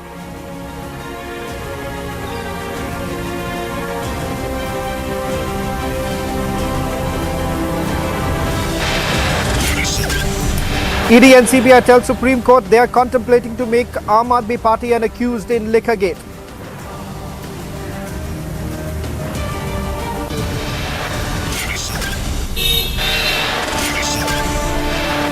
Massive controversy after crores seized by IT department and raids. BJP fires corruption charge.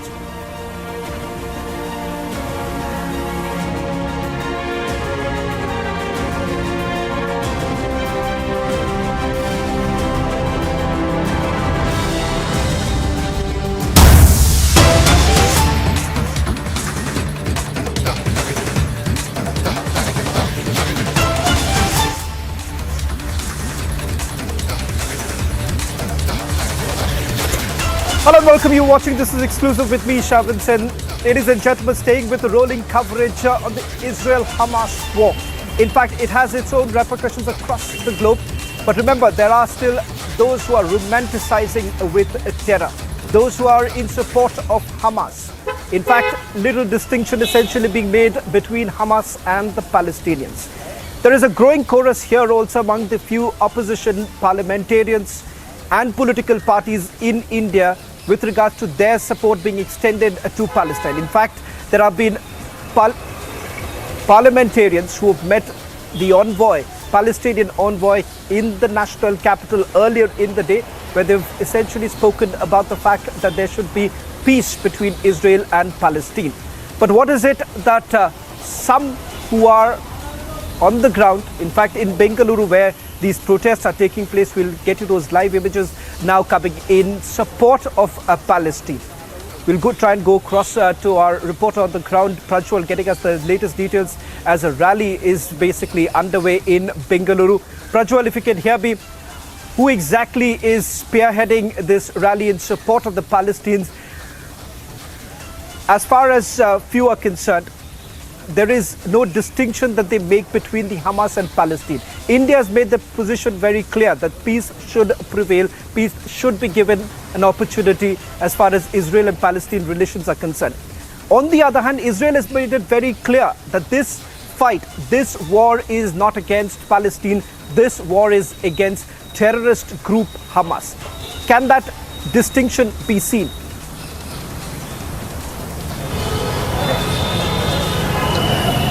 Shravan, this is the busy MG Road junction where hundreds of them have come out in support of Palestine as well. And these are various groups and students, organizations who have come together as well. But at this point of time, we also get to understand that there was no sort of prior permission which was obtained by them as well. And this is the entire group who have come out in huge numbers and are standing in solidarity with Palestine as well. And you can look at it that this is the busy MG Road junction. They're going on a candlelight and a protest march out there as well, hundreds of them. But what is very shocking over here is that no sort of political rallies, protest rallies are permitted in Bengaluru, and by the orders and the instructions of the High Court of Karnataka, they will have to make sure that they will have to only protest in Freedom Park. But over here we are seeing hundreds and hundreds of them coming in here, and we have also gone ahead and clarified with the police, stating that there has been no sort of permission which has been given to them to come out in these large numbers as well. The cops are still trying to go ahead and understand as to who these groups are and how many people they are in. But you can look at the sort of chaos that is being witnessed out here. You're also looking that the cops are trying to move them away and usher them away as well. And even as we are seeing, there is a complete complete chaos out there on the streets as well as they watch in, because it's led to a total complete traffic jam out there as well, because they all state that they stand in solidarity with Palestine, but there has been no sort of there has been no sort of condemnation that is coming against the Hamas, the terrorists who are going ahead and carrying out these atrocities, acts of terror against innocent children, against innocent women as well. So this is definitely quite a failure on the part of the law and order if they have gone ahead and given this permission, because it needs to remain same, because the protest rally could have gone ahead and it could have been conducted in the Freedom Park where the Karnataka High Court has given permission, but no, it was done immediately over here, and the police are still, even at this point of time, they're struggling to go ahead and contain. And we will just stay on these visuals. We'll just go ahead and stay on these visuals. I will also try to speak to a few of them as well, Shravan, because we have been getting several voices out there, but you're also looking at the sort of crowd that is coming in, and even as we are looking at it, need to show these contrasting visuals of the cops who are standing by on the side of the road to make sure that they do not spill onto the main road in itself. And this is happening in prime time, in peak time, when there is peak traffic as well in Bengaluru, and this is one of the busiest streets out there in Bengaluru. So you're looking at this, the protest rally is passing by through the MG Road as well, even as the cops are looking in, trying to go ahead and manage the traffic. So all said and done, now, we're looking at the sort of stance that is being taken in, and now as time goes by, we can only clearly go ahead and see that the crowd is only swelling at this point of time. So it is still to be understood, and questions need to be posed to the authorities as to how was the permission given in the first place, if it was given so. And the DCP has clearly gone ahead and stated that no sort of permission was given, but it still goes on. this protest rally is still going on and they are still marching to the center of the city.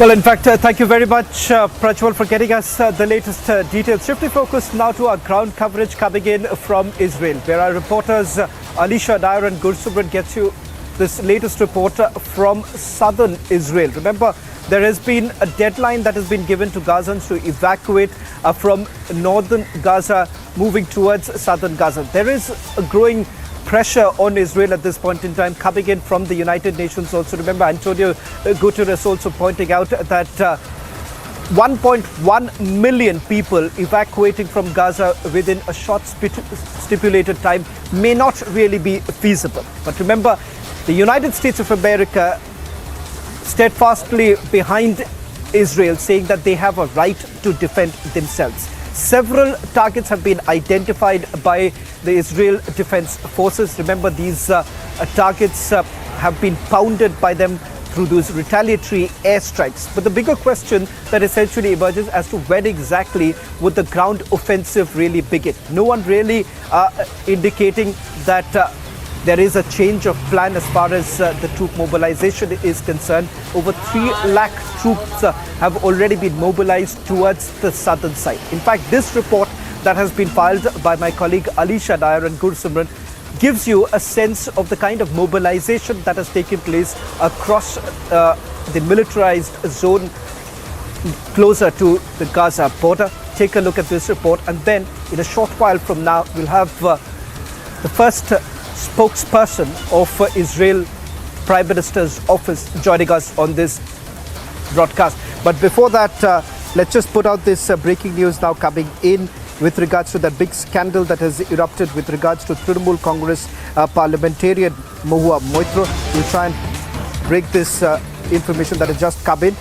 In fact, once again, Mahua Moitra, who's just amidst this scandal, has put out yet another tweet where she says, Mr. A, this lame statement, your best efforts, falling back on fake degree, parliamentarian and jilted exes, lies.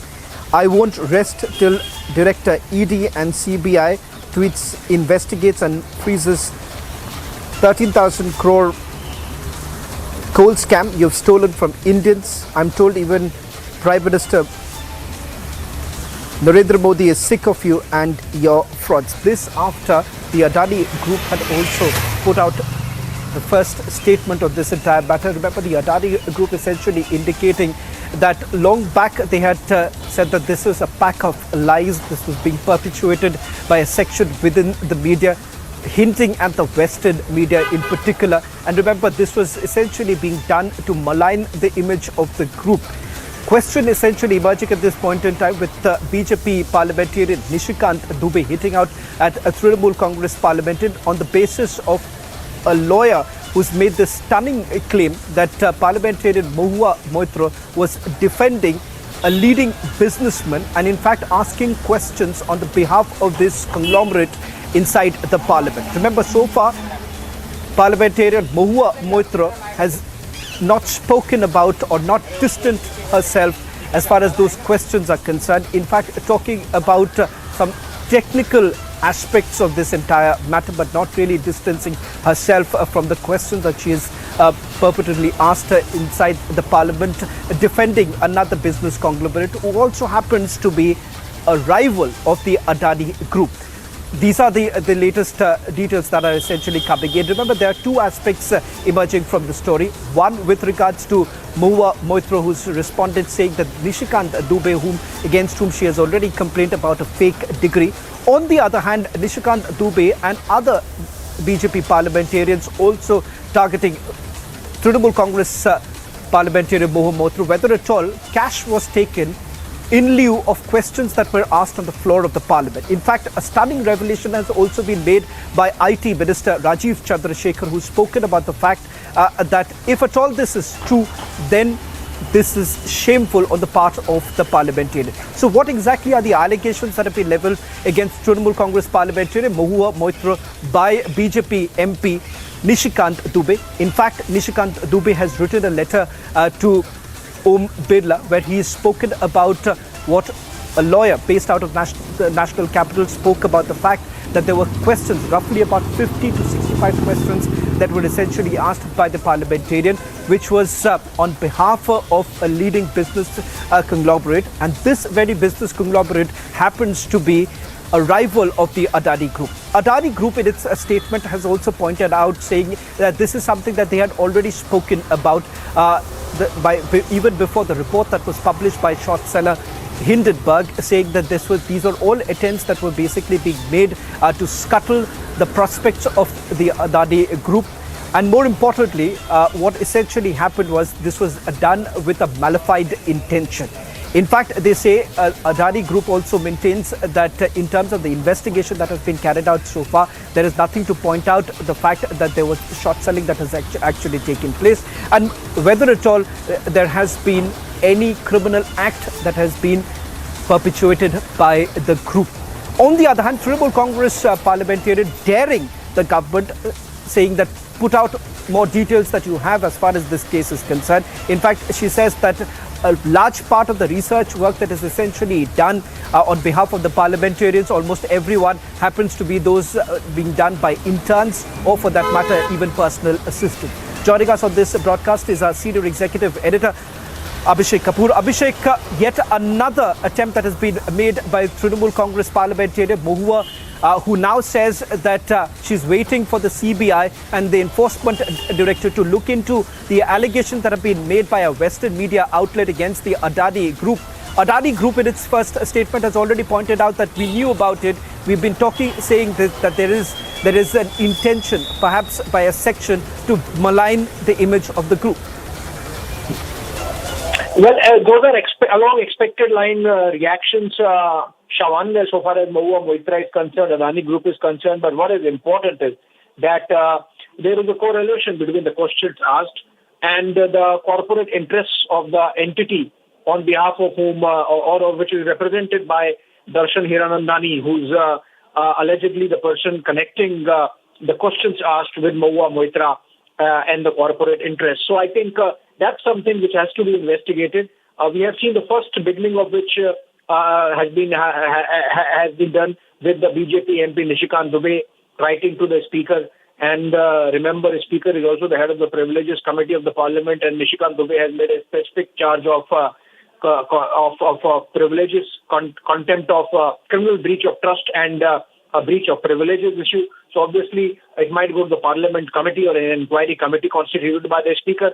And then, of course, the Information and Technology Ministry, because what Nishikant Dubey alleges in his letter is that the questions that were asked were actually punched in by Darshan Hiranandani, and that he was given an unauthorized access by way of Mahua Moitra providing a login to, or the login details to Darshan Hiranandani, and he was directly asking the questions. So effectively, it's not Mahua Moitra asking questions, it's Darshan Hiranandani asking questions in the Parliament. And that's something which is abuse of the process, and that's what the Minister of State for Information Technology, Rajiv Chandrasekhar, said in his post. So I think it seems the government is serious.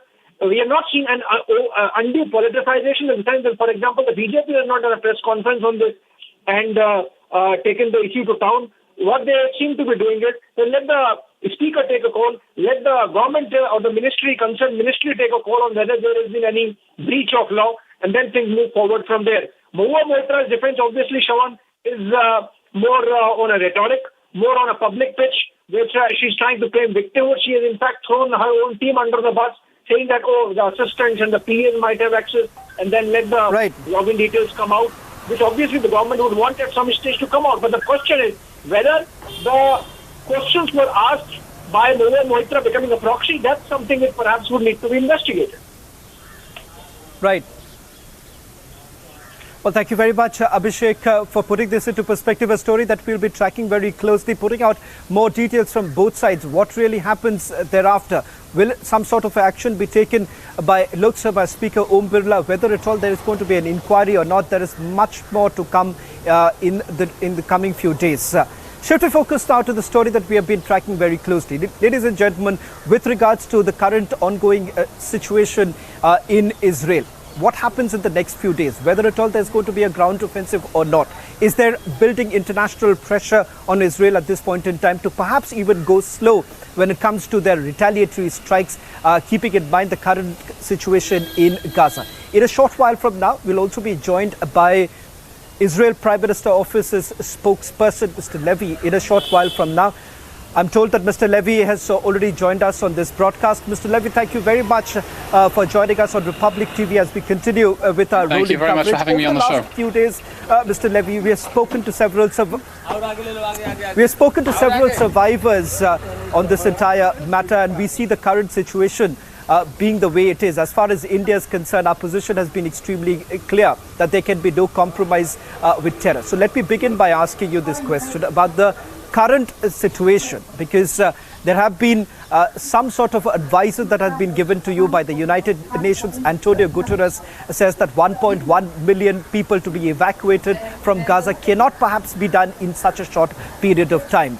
As a spokesperson of Israel's Prime Minister's office, could you give us a sense of what's really happening in terms of the evacuation and what lies ahead? Thank you very much. First of all, I want to relate what you said at the beginning. India really has been a solid supporter of Israel during this war, a war that was forced on us, understands that there can be no compromise with bloodthirsty terrorists who committed an ISIS-style atrocity last week, and Israel is very appreciative of India's support. Now, as for the humanitarian situation inside the Gaza Strip, look, we're watching the same images on TV, and I know that the situation inside the Gaza Strip is difficult to see. Here's the situation as Israel sees it. Israel intends to destroy Hamas. Israel intends to destroy the terrorist organization that perpetrated the ISIS-style atrocities of the 7th of October. And in order to do that, in order to strike the legitimate terrorist targets inside the Gaza Strip, it is asking civilians to get out of harm's way temporarily for their own safety to the south of Gaza. We know that it's difficult, we know that it's not going to be easy, but Israel doesn't want civilians to be hurt. We do not want to see any more suffering.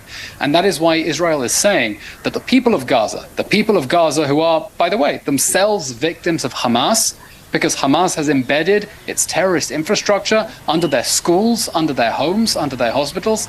The civilians of Gaza need to temporarily evacuate to the south of Gaza so that Israel can attack Hamas targets inside the northern Gaza Strip. Mr. Levy, I also want to understand from you in terms of the challenges that you essentially face. Let's be very clear, you've given enough indications that this time it's going to be very different. The war has been going on for a very, very long time, but this war is very different. So one cannot perhaps rule out the possibility of a ground offensive to take place, keeping in mind the mobilization of troops that have taken place. Give us a sense of the criticality at this point in time. That's very important for viewers to understand, because I'm sure your viewers have watched the multiple rounds of fighting between Israel and Hamas inside the Gaza Strip. And it's important to remember something about this particular round.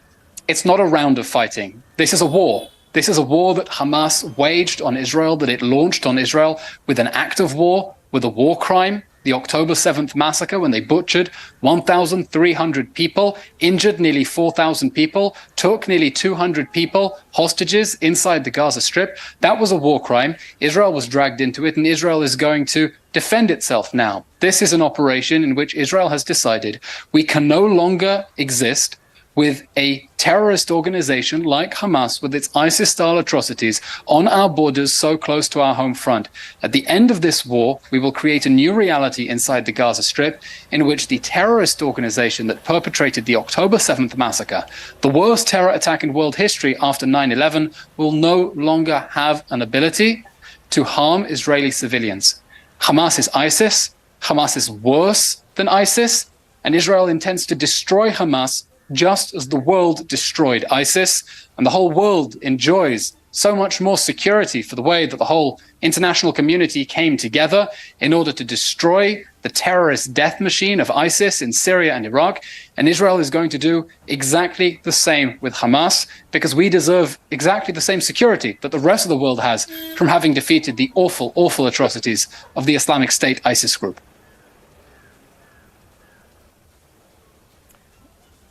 Mr. Levy, what is also very important, perhaps very little thought has been given by various media organizations, is also about the condition of the hostages that have been taken by the Hamas, which includes not just Israelis but also foreign nationals. Perhaps you've had some time to ponder upon this and questions that are essentially being asked. Could you give us a sense of what's the current situation like? How exactly is the government going to take this forward? Because that is going to be another major concern. If at all you go ahead with a ground offensive, what really happens to those very hostages who are still inside Gaza?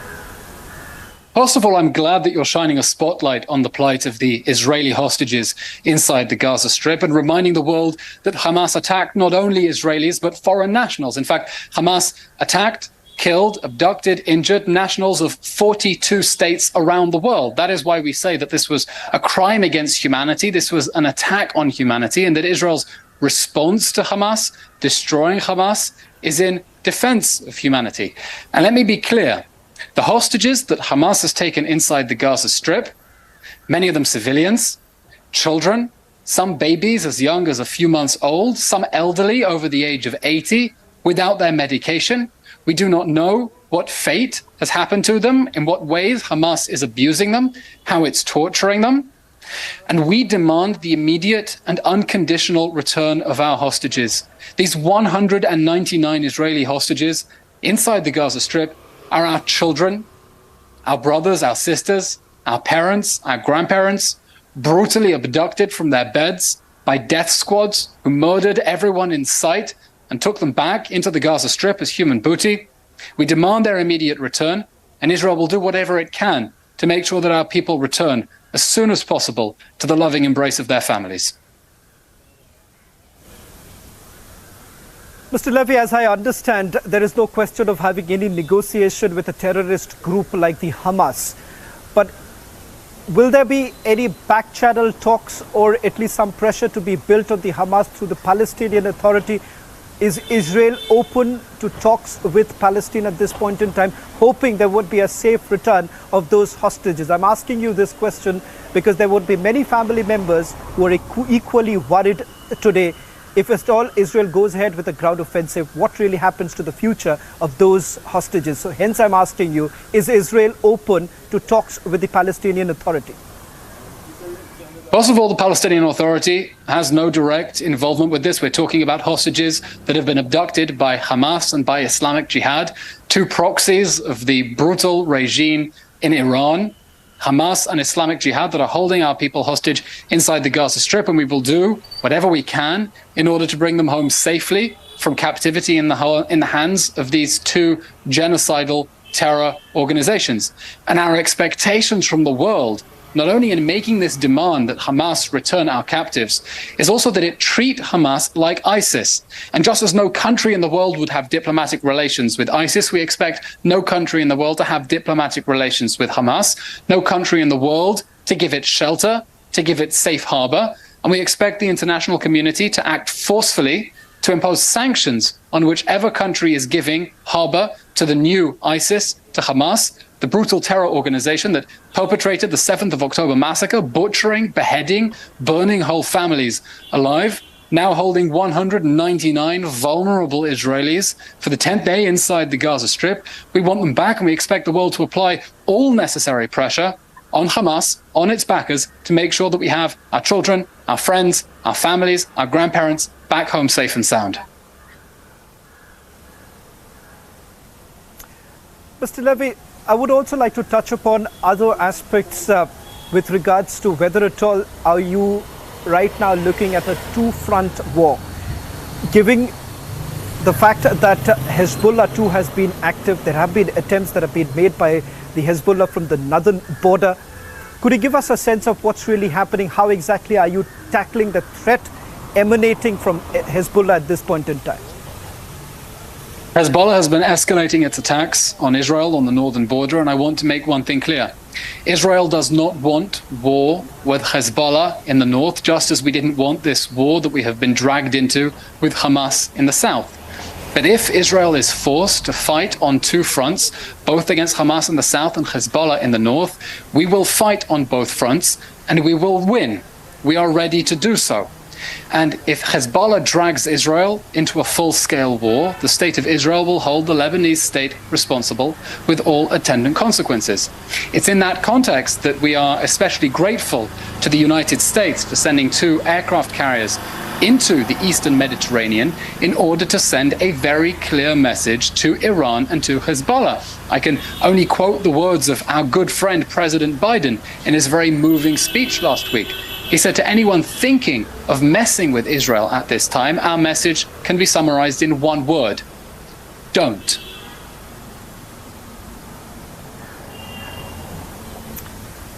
Mr. Levy, talking about some of the images that have come in from various kibbutz down south, it is horrifying to say the least.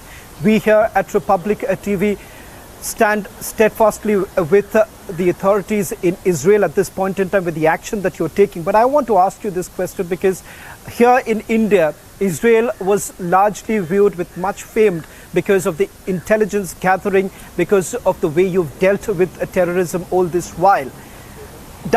It comes across as a surprise to many of us here in India. How exactly could that have been possible? Some reports essentially being suggesting that military leaks have actually taken place from the Israeli side. You must have had some time to look into this entire matter, investigate as to what really went wrong on Saturday at 6:30 in the morning when you've had hundreds of Hamas terrorists entering the Israeli territory. What is it that you've learned from your preliminary investigation right now? How did Hamas manage to do what they did by entering the Israeli territory? First of all, you're right to draw attention to the atrocities that were perpetrated inside the kibbutzim and at the Nova Music Festival, atrocities that truly have reminded many Israelis of the worst excesses of the Holocaust and Nazi war crimes and crimes against humanity. We have reports of Hamas using thermobaric weapons in order to incinerate whole families in their homes, of people beheaded, of rape, of people hiding in bomb shelters and having grenades thrown inside to blow them limb from limb. And with each report, our collective stomach turns and we feel sick to the core at the atrocities that Hamas inflicted against our people. And Israel will, in the due course of time, learn its full lessons about what went wrong. One thing already seems to be clear. Hamas was intent over very many years to convince Israel that since for 16 years it's been responsible for the people of the Gaza Strip, it has been governing the Gaza Strip since it violently took over, that it was interested in improving the humanitarian situation in the Gaza Strip, in sending more residents of Gaza to work inside Israel. And that convinced Israel that Hamas was not looking for an immediate war. And now we know that this is what they were planning all along with this brutal crime against humanity. And I want your viewers to keep that in mind as we watch the next difficult phase of the war, that this war erupted because Hamas put so much effort into tricking the world that it cared about the humanitarian situation inside the Gaza Strip, that it cared about improving the lives of Palestinians, when we know now that Hamas has no regard for human life, that it uses innocent civilians as human shields. We just have a report now from UNRWA, the Palestinian Refugee Agency, that people from Hamas stole supplies from humanitarian shelters. And it's important to understand as we watch the scenes unfolding on our TV screens that the Gaza Strip remains controlled by a brutal terrorist organization that has brutalized and butchered our people, but also treats its own people, the civilians of the Gaza Strip, with extreme cruelty. And we hold all loss of human life, all harm to human life inside the Gaza Strip to be the sole responsibility of the ISIS-like terrorist organization that controls that strip of land. Mr. Levy, many are still wondering how exactly did Hamas manage to have a stockpile of ammunition of this nature. AK-47s, Kalashnikovs were used by Hamas to carry out this massacre, which perhaps no one has seen for a very long time. I'm asking you this question because all this while there were a lot of speculations about Iran's role. Does Israel's Prime Minister's office at this point in time have any evidence of the role of any other country in backing Hamas, providing them with the kind of support they need? And many are still wondering what really happens to the role of countries like Turkey as well as Qatar. First of all, the fact that Iran is Hamas's patron, that Iran has genocidal ambitions towards the Jewish people, calls the state of Israel a cancer that must be eliminated, that wants all of us, including me, dead. That's no secret. Iran is very open about that. And with the war that we saw Hamas unleashed on us on the 7th of October, that was a step in the plan of Iran and its regional parties, its regional proxies and terror groups towards advancing that end of murdering Jewish people and destroying the state of Israel, something we will obviously not allow them to do. Many of the weapons that we saw inside the Gaza Strip were produced inside Gaza, by the way, often by stealing resources away from ordinary people, stealing and diverting humanitarian aid in order to build their war machine. Just a few days ago, we saw a shocking video in which Hamas boasted that it had actually been digging up water pipes inside the Gaza Strip in order to convert them into rockets. The world is giving humanitarian aid to Gaza in order to support its economic development, and Hamas has been literally ripping water pipes out of the ground to turn them into rockets and shoot them at us. Now, as for your question about other countries that have been giving Hamas support, Israel's position has been clear. Hamas is ISIS. It must be treated as such, as an enemy of humanity, an enemy of civilization, an enemy of peace. No country may have diplomatic relations with it. No country may give it safe shelter or harbor. And we expect the world to impose sanctions on any country giving harbor to the masterminds of the brutal terrorists who conducted the ISIS-style atrocities of the 7th of October, which have left over 1,300 of our people dead, nearly 4,000 injured, and 200 people hostages inside the Gaza Strip right now.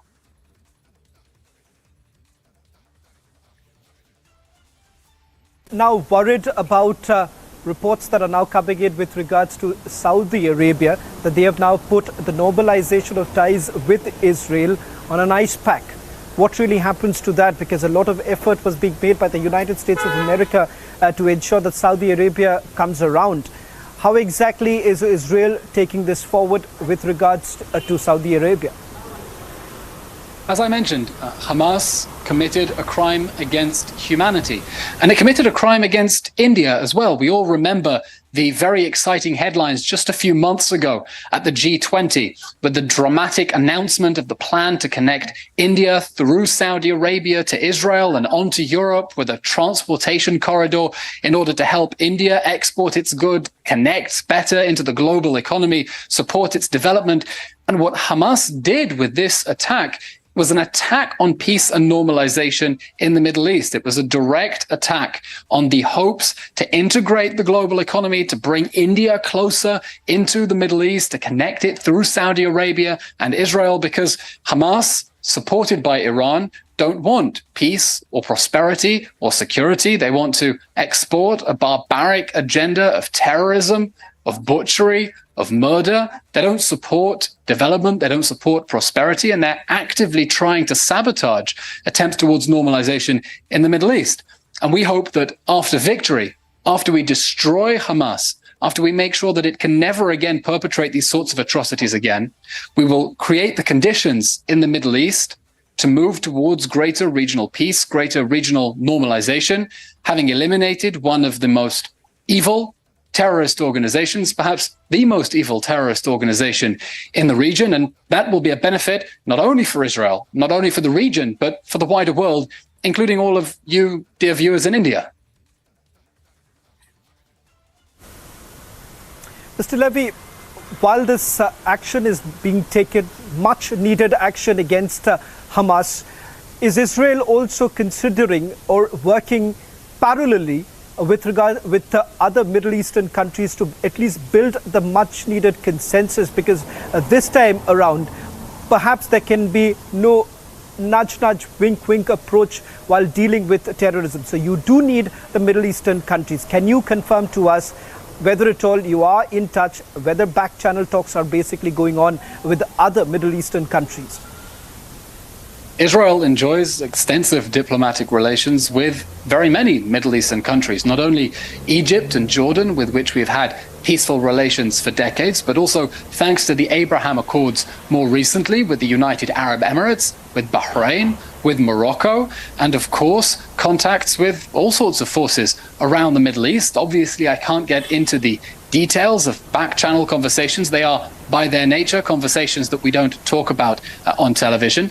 But Israel is, of course, concerned, first of all, to win this war against the ISIS-style terror machine that unleashed the atrocities of the 7th of October, and to do that so that we can enjoy more peace and prosperity in the Middle East, so that we can restore security, the security that our people deserve, the security that our people need, and we expect the whole world to rally to our cause. And I think, really, with this atrocity, unlike other Hamas attacks, and this is, of course, not the first Hamas terror attack, and our country has bled terribly because of Hamas's brutal terrorism against us, but I think this time the world really understands with, I'll repeat, the worst terror attack in world history after 9/11. In absolute terms, the death toll is now half a 9/11.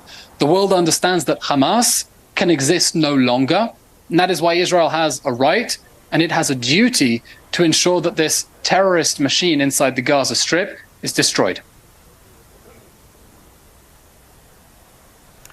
Mr. Levy, one final question that I would like to take with you is with regards to what is it that you are seeking at this point in time from India? Let's understand that your Prime Minister and Prime Minister Modi enjoy a fantastic relationship, a personal equation too. Is there anything that Israel expects from India? And perhaps the talks that have taken place so far, is there anything in the near future, a tangible aspect that you're expecting from India? First of all, Israel greatly appreciates the outpouring of support that we have seen from India. India is a country that has a very special place in many Israelis' hearts because it's almost a rite of passage for many Israelis after their military service to go backpacking around India and exploring its extraordinary, diverse civilization. It's a country that we love very much, and so it's very heartwarming that in times of crisis, in times of war, we have such outpouring from people inside India reaching out to check we're okay, expressing support from Israel. And it's a welcome change, actually, from the scenes that we've seen in other places in the world where, I can't believe I'm even saying it, but people have been expressing support and solidarity with Hamas and with its brutal terror attacks against the people of Israel. And in India, we've seen an outpouring of support.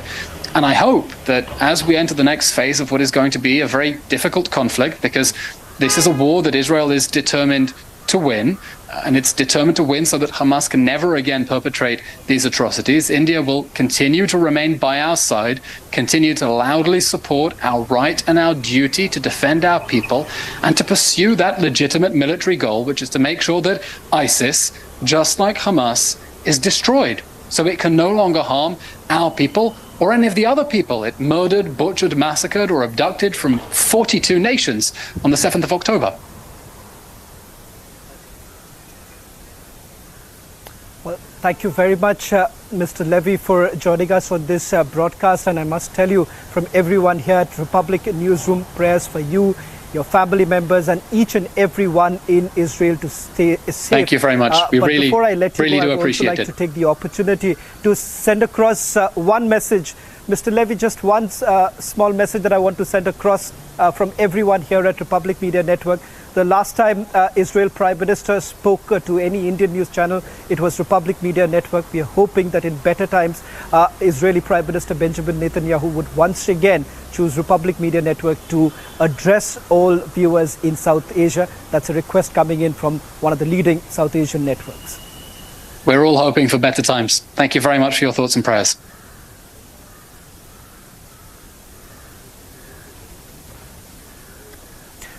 That was Israel Prime Minister Office's spokesperson talking about various aspects of what they're calling the second phase of the war. That's all that we could pack in this edition of This Is Exclusive. On the other side, news and updates continue.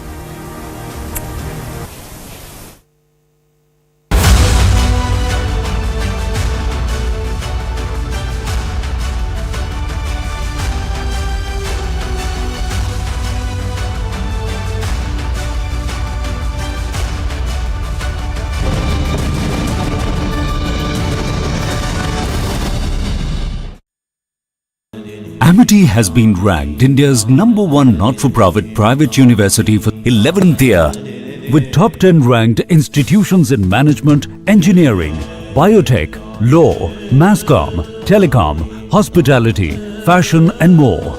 Yet another top ranking for Amity University.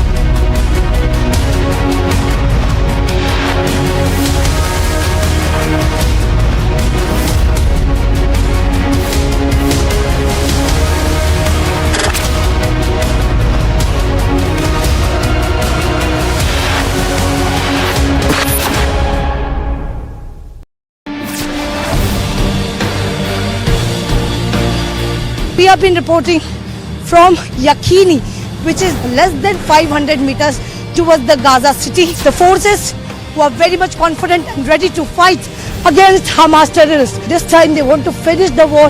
They are going to finish the Hamas terrorists, is what the Israel has been speaking from the first day.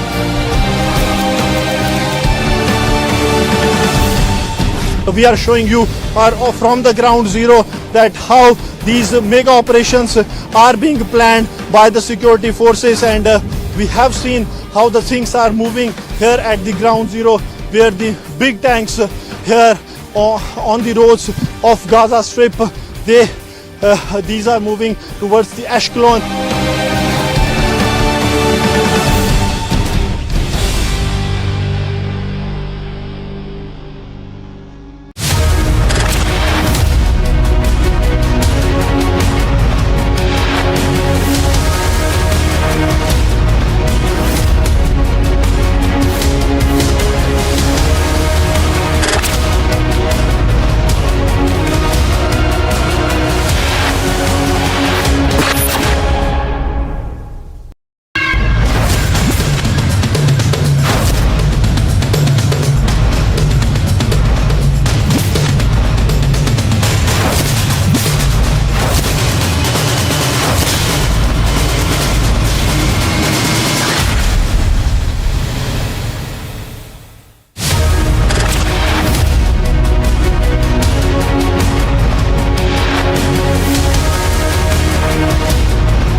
We have been reporting from Yakhini, and there are more than 100 tanks which we can see which has been moving to the Gaza. So while we are talking, there are also explosions that have been happening. Israeli Defense Forces is moving towards the Gaza city. Preparation has begun for the mega attack that the Israel has prepared on the ground zero, and these are the never seen visuals on the roads of Israel ever before, because there has not been this massive deployment on the ground zero by the Israel forces. But these tanks here on the ground zero, this shows that how this is going to have the impact on the nefarious designs of the enemy.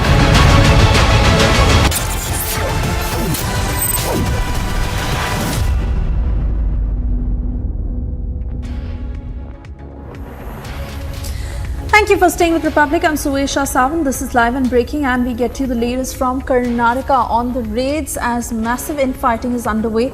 Names and links of top leaders that have emerged to the cash stash scandal.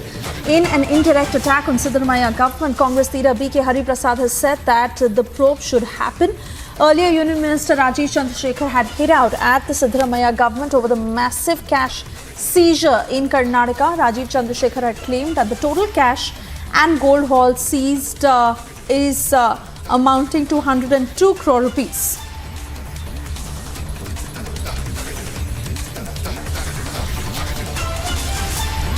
Prajwal will join us shortly to give us more details on the same. I believe he's already with us. Prajwal, if you can hear me, tell us how the story is developing. We had source-based information of the Congress link. Exactly what was also indicated by Rajiv Chandrasekhar in that tweet that he had put out, where he had said that he had estimated this cash seizure to a tune of 102 crore rupees. Congress also saying that there should be an in-depth investigation into this is exactly what has been said by Congress leader BK Hariprasad. What's next? Now, Suesha, going ahead and looking at the entire scenario now, we are looking that the Congress party, some of the leaders say BK Hariprasad as well, senior Congress leader too, who's clearly gone ahead and stated that yes, there should be an investigation into this as well, but the High Command has no sort of links to it. But he's conveniently forgotten the fact that he should even be speaking about the state leadership, because all these allegations which is now being made by the BJP and the JDS is towards the state leadership, stating that all the 5 state elections are being funded by the Karnataka Congress government for the Congress party in the other states as well. And also about the other fact now, the IT sleuths are looking into the sort of links with Ambika Pati has with VIPs and VVIPs. We still do not know as to who these VIPs or VVIPs who are there under the radar as well.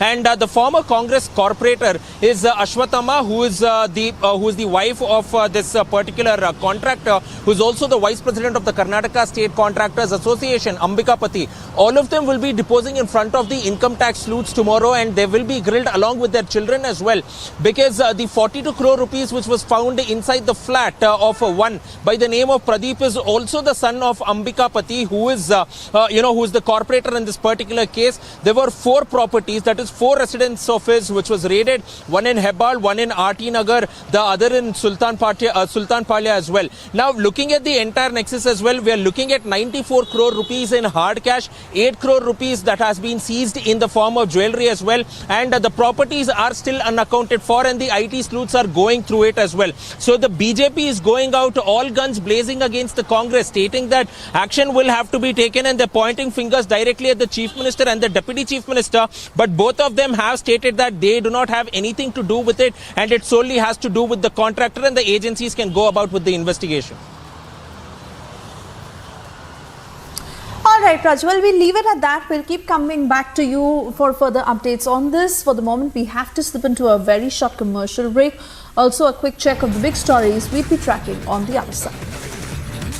TMC MP denies allegations, sends legal notice to BJP MP Nishikant Dubey.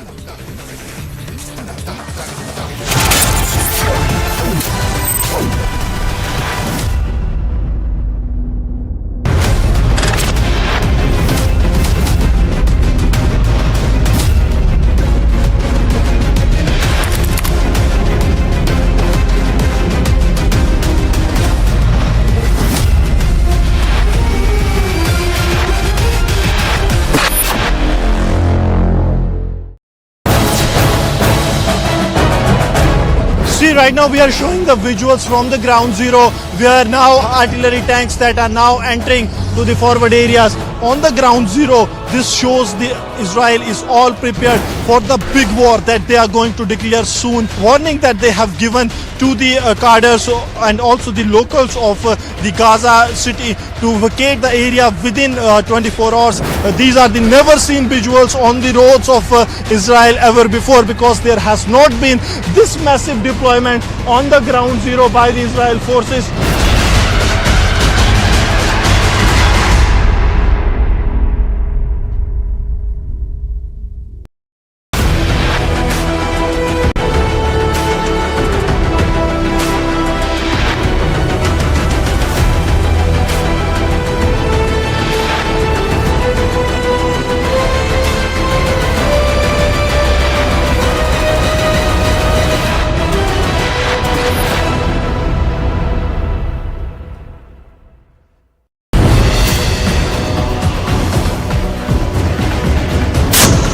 Republic is the only channel who have been reporting very close to the Gaza border, as we have been reporting and showing you the visuals from the operational base of IDF. As you can see, there are artilleries which is being placed here, and there are also other Markavas, who is known as the world's best tank, which has also been moved towards the Gaza border. Till now, as the statement that was coming in from the IDF, that the civilians are not their target, which is why they're even after giving the ultimatum for the 24 hours, there are 3 more hours safe passage has been given, so that the people can shift from the north to the southern side, which is a safer place.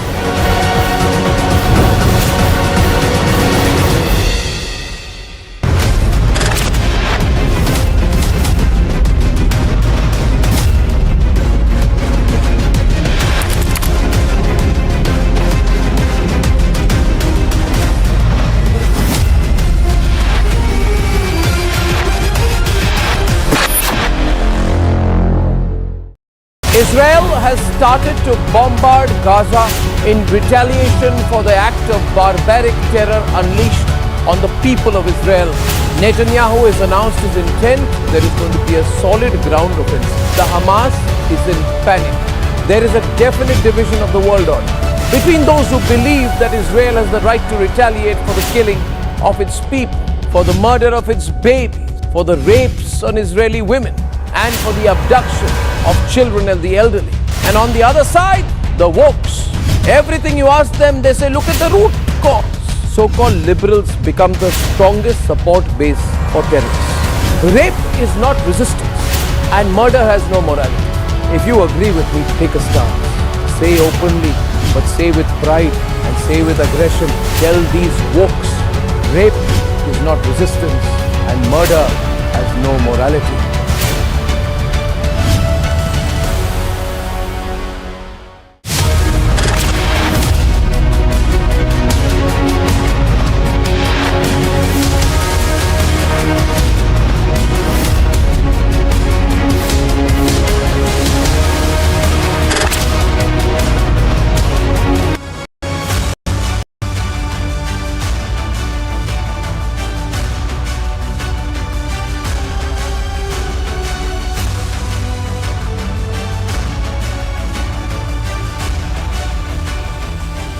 Amity has been ranked India's #1 not-for-profit private university for 11th year, with top 10 ranked institutions in management, engineering, biotech, law, masscom, telecom, hospitality, fashion and more. Yet another top ranking for Amity University.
We have been reporting from Yakini, and there are more than 100 tank which we can see which has been moving to the Gaza. So while we are talking, there are also explosions that have been happening. Israeli Defense Forces is moving towards the Gaza city. Preparation has begun for the mega attack that the Israel has prepared on the ground zero, and these are the never seen visuals on the roads of Israel ever before, because there has not been this massive deployment on the ground zero by the Israel forces. But these tanks here on the ground zero, this shows that how this is going to have the impact on the nefarious designs of the enemy.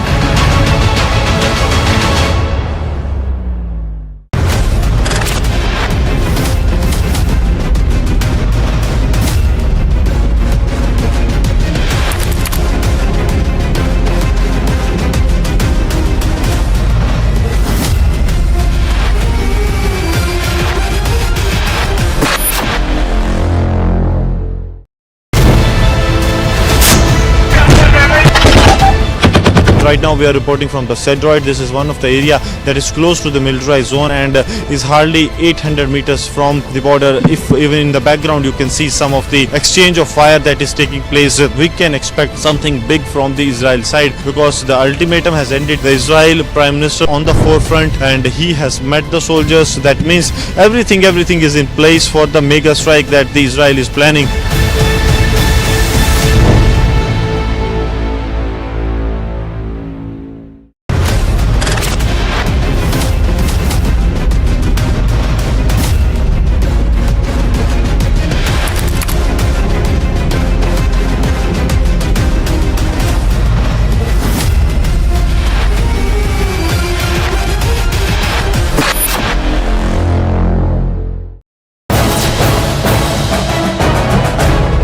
Right now we are showing the visuals from the ground zero, where now artillery tanks that are now entering to the forward areas. On the ground zero, this shows the Israel is all prepared for the big war that they are going to declare soon. Warning that they have given to the cadres and also the locals of the Gaza city to vacate the area within 24 hours.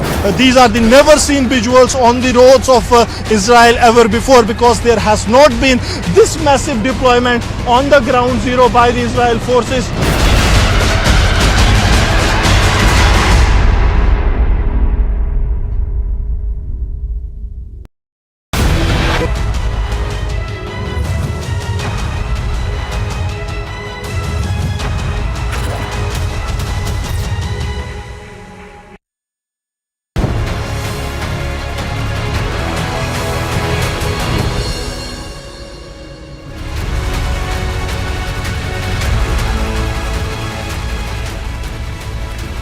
Good evening and welcome, friends. This Monday edition of Biggest Story Tonight, in which we are going to focus on the cash for query scandal that has hit Trinamool MP Mahua Moitra. She has of course denied it, but then the BJP, its MP Nishikant Dubey, writing to the Speaker of the Lok Sabha and of course the Ministry of Information and Technology to investigate whether she compromised the integrity of the parliamentary process by asking questions as a proxy for a corporate house. We'll bring you all aspects of the story and of course reports from the war zone, Israel, with Alisha joining me live on the other side of the headlines. Cash for queries scandal explodes. BJP MP writes to IT Minister as he alleges TMC MP took bribes. Trinamool MP Mahua, of course, denies allegations, sends legal notice to the BJP MP Nishikant Dubey. And its first response, the government says it's shameful and shocking if allegations on the TMC MP are true.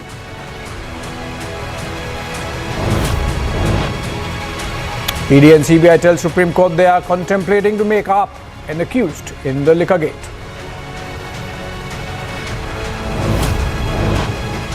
Massive controversy after crores seized by the Income Tax Department in raids. BJP fires corruption charge in Karnataka.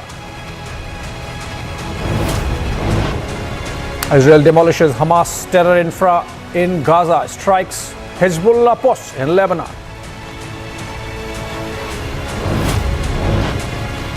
Also, Israel increases deployment of troops at the Israel-Egypt border amid mounting tensions.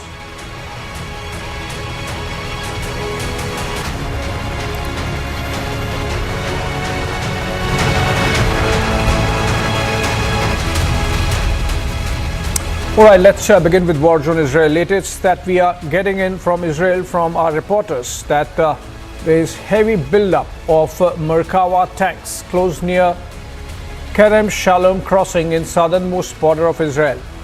Republic's Alisha, in fact, and Gursimran, of course, are live, and we'll try and connect with them. I believe Alisha is joining us live first.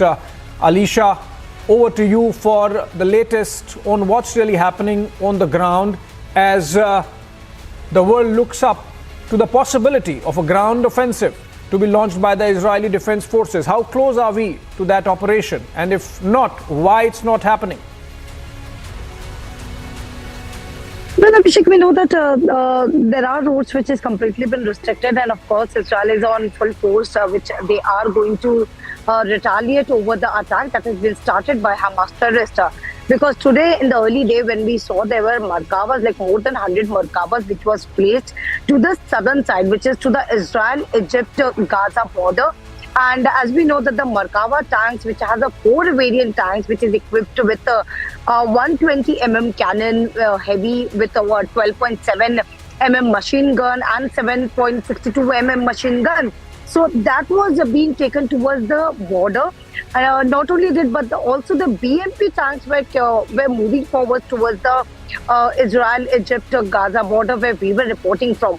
Well, yes, as far as the condition as of now is concerned, where all the roads have been closed for the people because the ultimatum that was given for 24 hours, that has already been over. Not only this, but it was 3 hours of additional time was also given to the people, asking them to evacuate from the northern Gaza border to the southern side.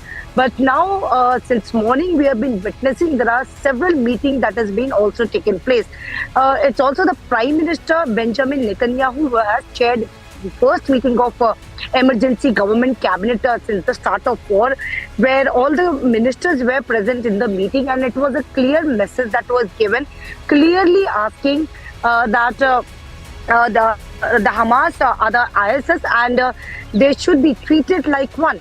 Not only this, but Israel will dismantle Hamas is what the statement that was also given by Prime Minister Netanyahu.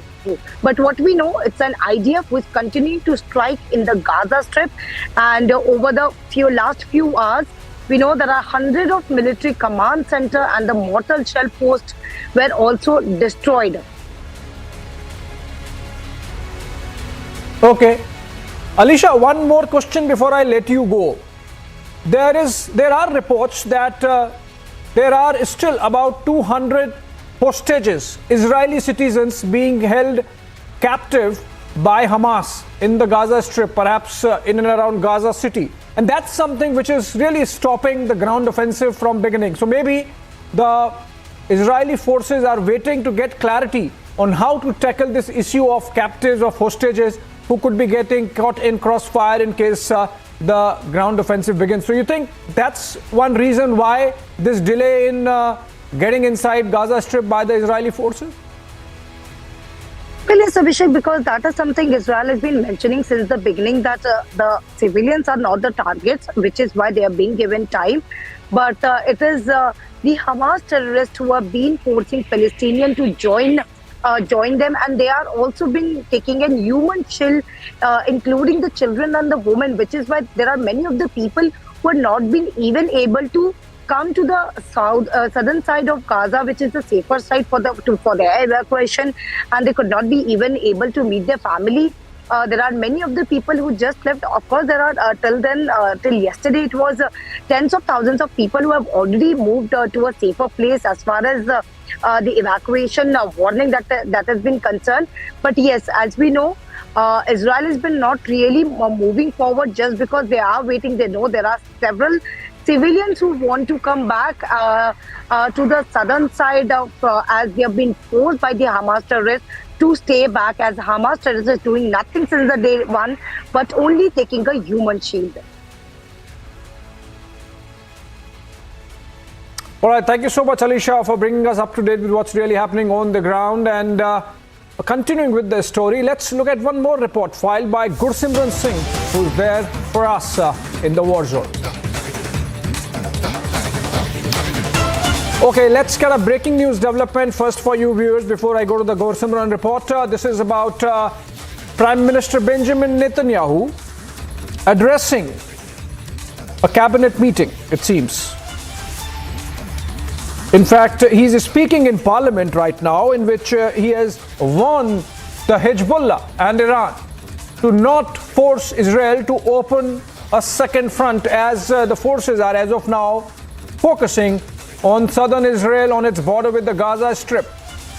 Israeli Prime Minister Benjamin Netanyahu speaking inside the Knesset, the parliament of Israel, and there warning Hezbollah, which is a Shia militia based out of Lebanon, fully backed by Iran, and which has been, to complicate things, to muddy the waters, launching rocket attacks on the northern Israeli border. And now Benjamin Netanyahu is speaking in the Knesset, warning Iran to not escalate, or Israel would go in for a response in the north as well. He said, don't test us in the north. On that note, let me go to the report filed by Gursimran Singh a while back from the war zone. Take a look.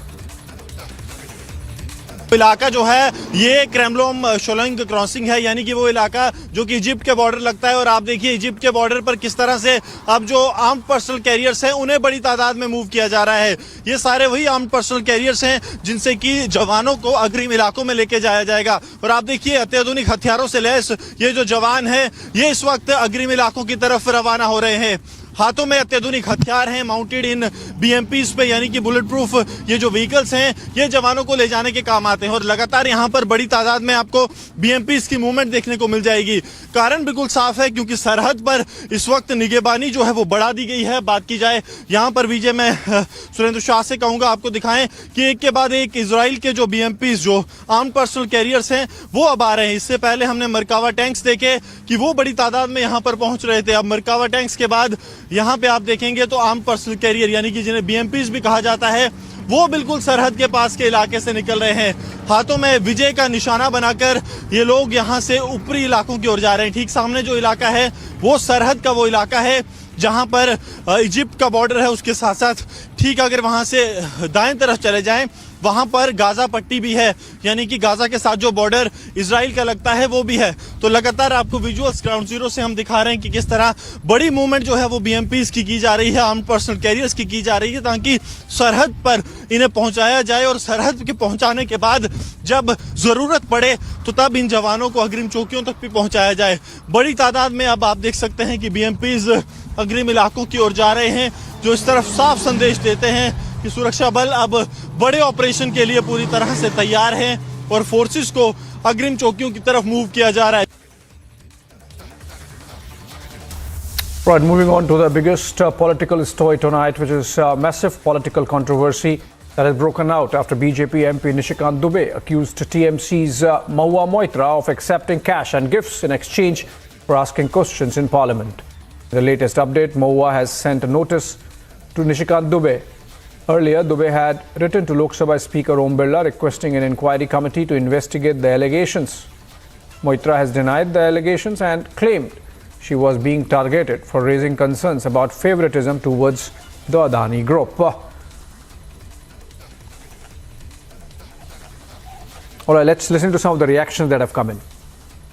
ये Nishikant ji parliamentarian, awarded parliamentarian है, और वो जब खड़े होते हैं तथ्यों के साथ खड़े होते हैं, और उनकी विश्वसनीयता है पार्लियामेंट में। अगर पत्र लिखा है तो उनके प्रीवियस विश्वसनीयता को नकारा नहीं जा सकता। महुआ मित्रा और टीएमसी ने विश्व की सबसे बड़ी पंचायत, भारत के निष्पक्ष लोकतंत्र, और भारत के सबसे बड़े लोकतंत्र के मंदिर की मर्यादा का अपमान किया है, हनन किया है। पूरे विश्व में भारत की सदन की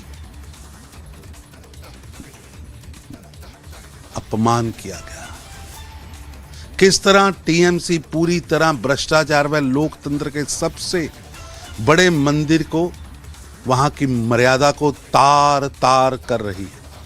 यह स्पष्ट हो चुका कि लोकसभा स्पीकर को इन संगीन आरोपों पर हाई पावर कमेटी बनाकर जांच करनी चाहिए, कठोर दंड देना चाहिए कि किस तरह एक संसद सदस्य ने सदन की अपनी लॉगिन आईडी किसी और को दे दी और वो कहां से ऑपरेट हुई है, क्यों दी, किसने दी, क्यों इस्तेमाल हुई, क्या मिला, क्या दिया, इसकी जांच होनी चाहिए। और पूरी का पूरा ये गठबंधन गठबंधन जो है, ये भ्रष्टाचार, परिवारवाद में पूरी तरह लिप्त है। इनका अहंकार और उनकी भ्रष्टाचार की लिप्सा देश के सदन का अपमान कर रही है। और निशिकांत दुबे जी ने जो आरोप लगाया, गंभीर आरोप है, वो उसको जो प्रिविलेज कमेटी है उसको तुरंत उसको ऊपर कार्रवाई करना चाहिए। बंगाल की जनता की मांग है। आप क्या मांग कर रहे हैं? आप क्या मांग कर रहे हैं? वो प्रिविलेज कमेटी के करना चाहिए। आरोप बहुत गंभीर है। निशिकांत दुबे बहुत सीनियर एमपी है, हमारी लीडर है, पार्लियामेंट का जुझारू वक्ता है। निशिकांत दुबे जी ने जो आरोप लगाया, सुप्रीम कोर्ट को एक लॉयर ने जो आरोप लगाया, उसके ऊपर प्रिविलेज कमेटी को तुरंत कार्रवाई होना चाहिए। बंगाल का जनता ने ये उम्मीद करता है प्रिविलेज कमेटी के ऊपर। दादा, पैसे लेकर सवाल करने में 10 सांसदों की सदस्यता जा चुकी है, इसलिए इसमें बहुत बढ़िया तगड़ा इंसिडेंट है। उसको प्रिविलेज कमेटी को इसको as early as possible please take up this issue. Mahua Moitra ने जो सवाल पूछा है, वो सवाल देश के अंदर में बुनियादी सवाल है, और लोकसभा में और राज्यसभा में कौन क्या प्रश्न पूछेगा, यह भी अधिकार मोदी तंत्र में केवल और केवल मोदी सरकार के साथ रहने वाले लोगों को है। यह अधिकार नहीं है, लोकतंत्र है, और लोकतंत्र में किसी को प्रश्न पूछने की आज़ादी है। किस बात का भाई, आप प्रमाण दीजिए, किसी के बारे में अनर्गल आरोप लगा दीजिएगा। और सीएजी की रिपोर्ट आई कि द्वारिका एक्सप्रेसवे में 200 से ज़्यादा करोड़ का सड़क बना, इस पर जुबान खामोश। भ्रष्टाचार का तो नग्न रूप इस देश के राजनीति में अगर देखना है तो आदरणीय नरेंद्र मोदी जी के शासनकाल में।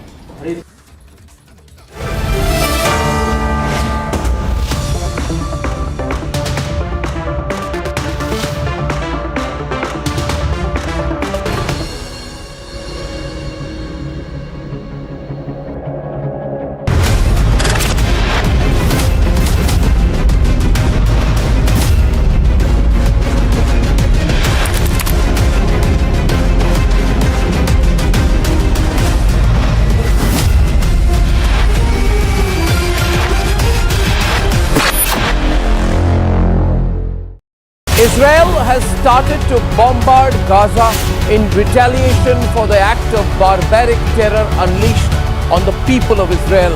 Netanyahu has announced his intent. There is going to be a solid ground offensive. The Hamas is in panic. There is a definite division of the world order between those who believe that Israel has the right to retaliate for the killing of its people, for the murder of its babies, for the rapes on Israeli women, and for the abduction of children and the elderly. And on the other side, the wokes. Everything you ask them, they say, look at the root cause. So-called liberals become the strongest support base for terrorists. Rape is not resistance, and murder has no morality. If you agree with me, take a stance. Say openly, but say with pride and say with aggression. Tell these wokes, rape is not resistance, and murder has no morality.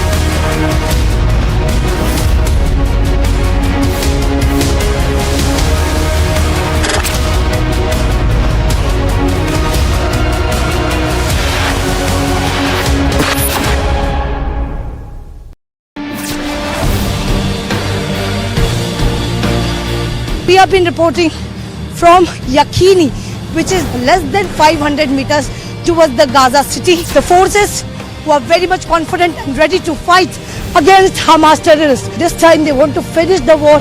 They are going to finish the Hamas terrorists, is what the Israel has been speaking from the first day.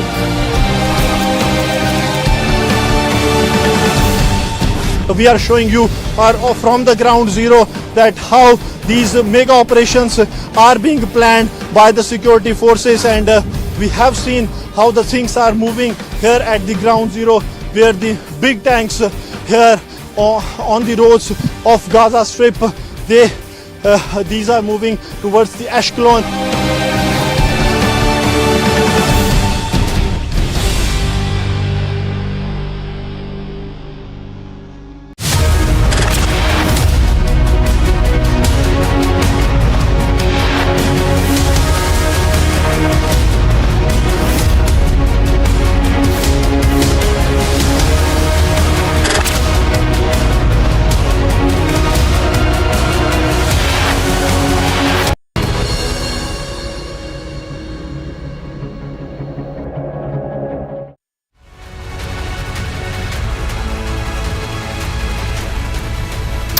Welcome back. Israel has launched an all-out offensive on Hamas terrorists.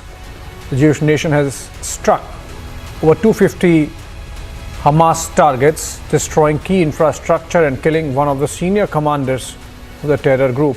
Century 11 brings you this report.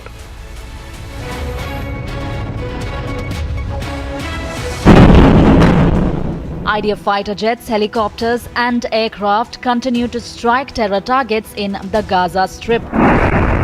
Throughout the day, the IDF struck approximately 250 military targets, mostly in the northern Gaza Strip. A dozen of military headquarters, a series of military observation posts, and a number of rocket launching posts used by Hamas and Islamic Jihad terrorist organizations was struck. The Israeli military has also killed a Hamas Southern District of National Security commander identified as Mutaz Eid after launching new strikes. The Israeli army has also recovered weapons it claimed that Hamas fighters used during an assault on villages bordering Gaza last week. The commander of the Institute for Weapons Research said that various explosive devices, grenades and rifles were brought by the Hamas terrorists who made their incursion into Israel. Agency report for Public TV.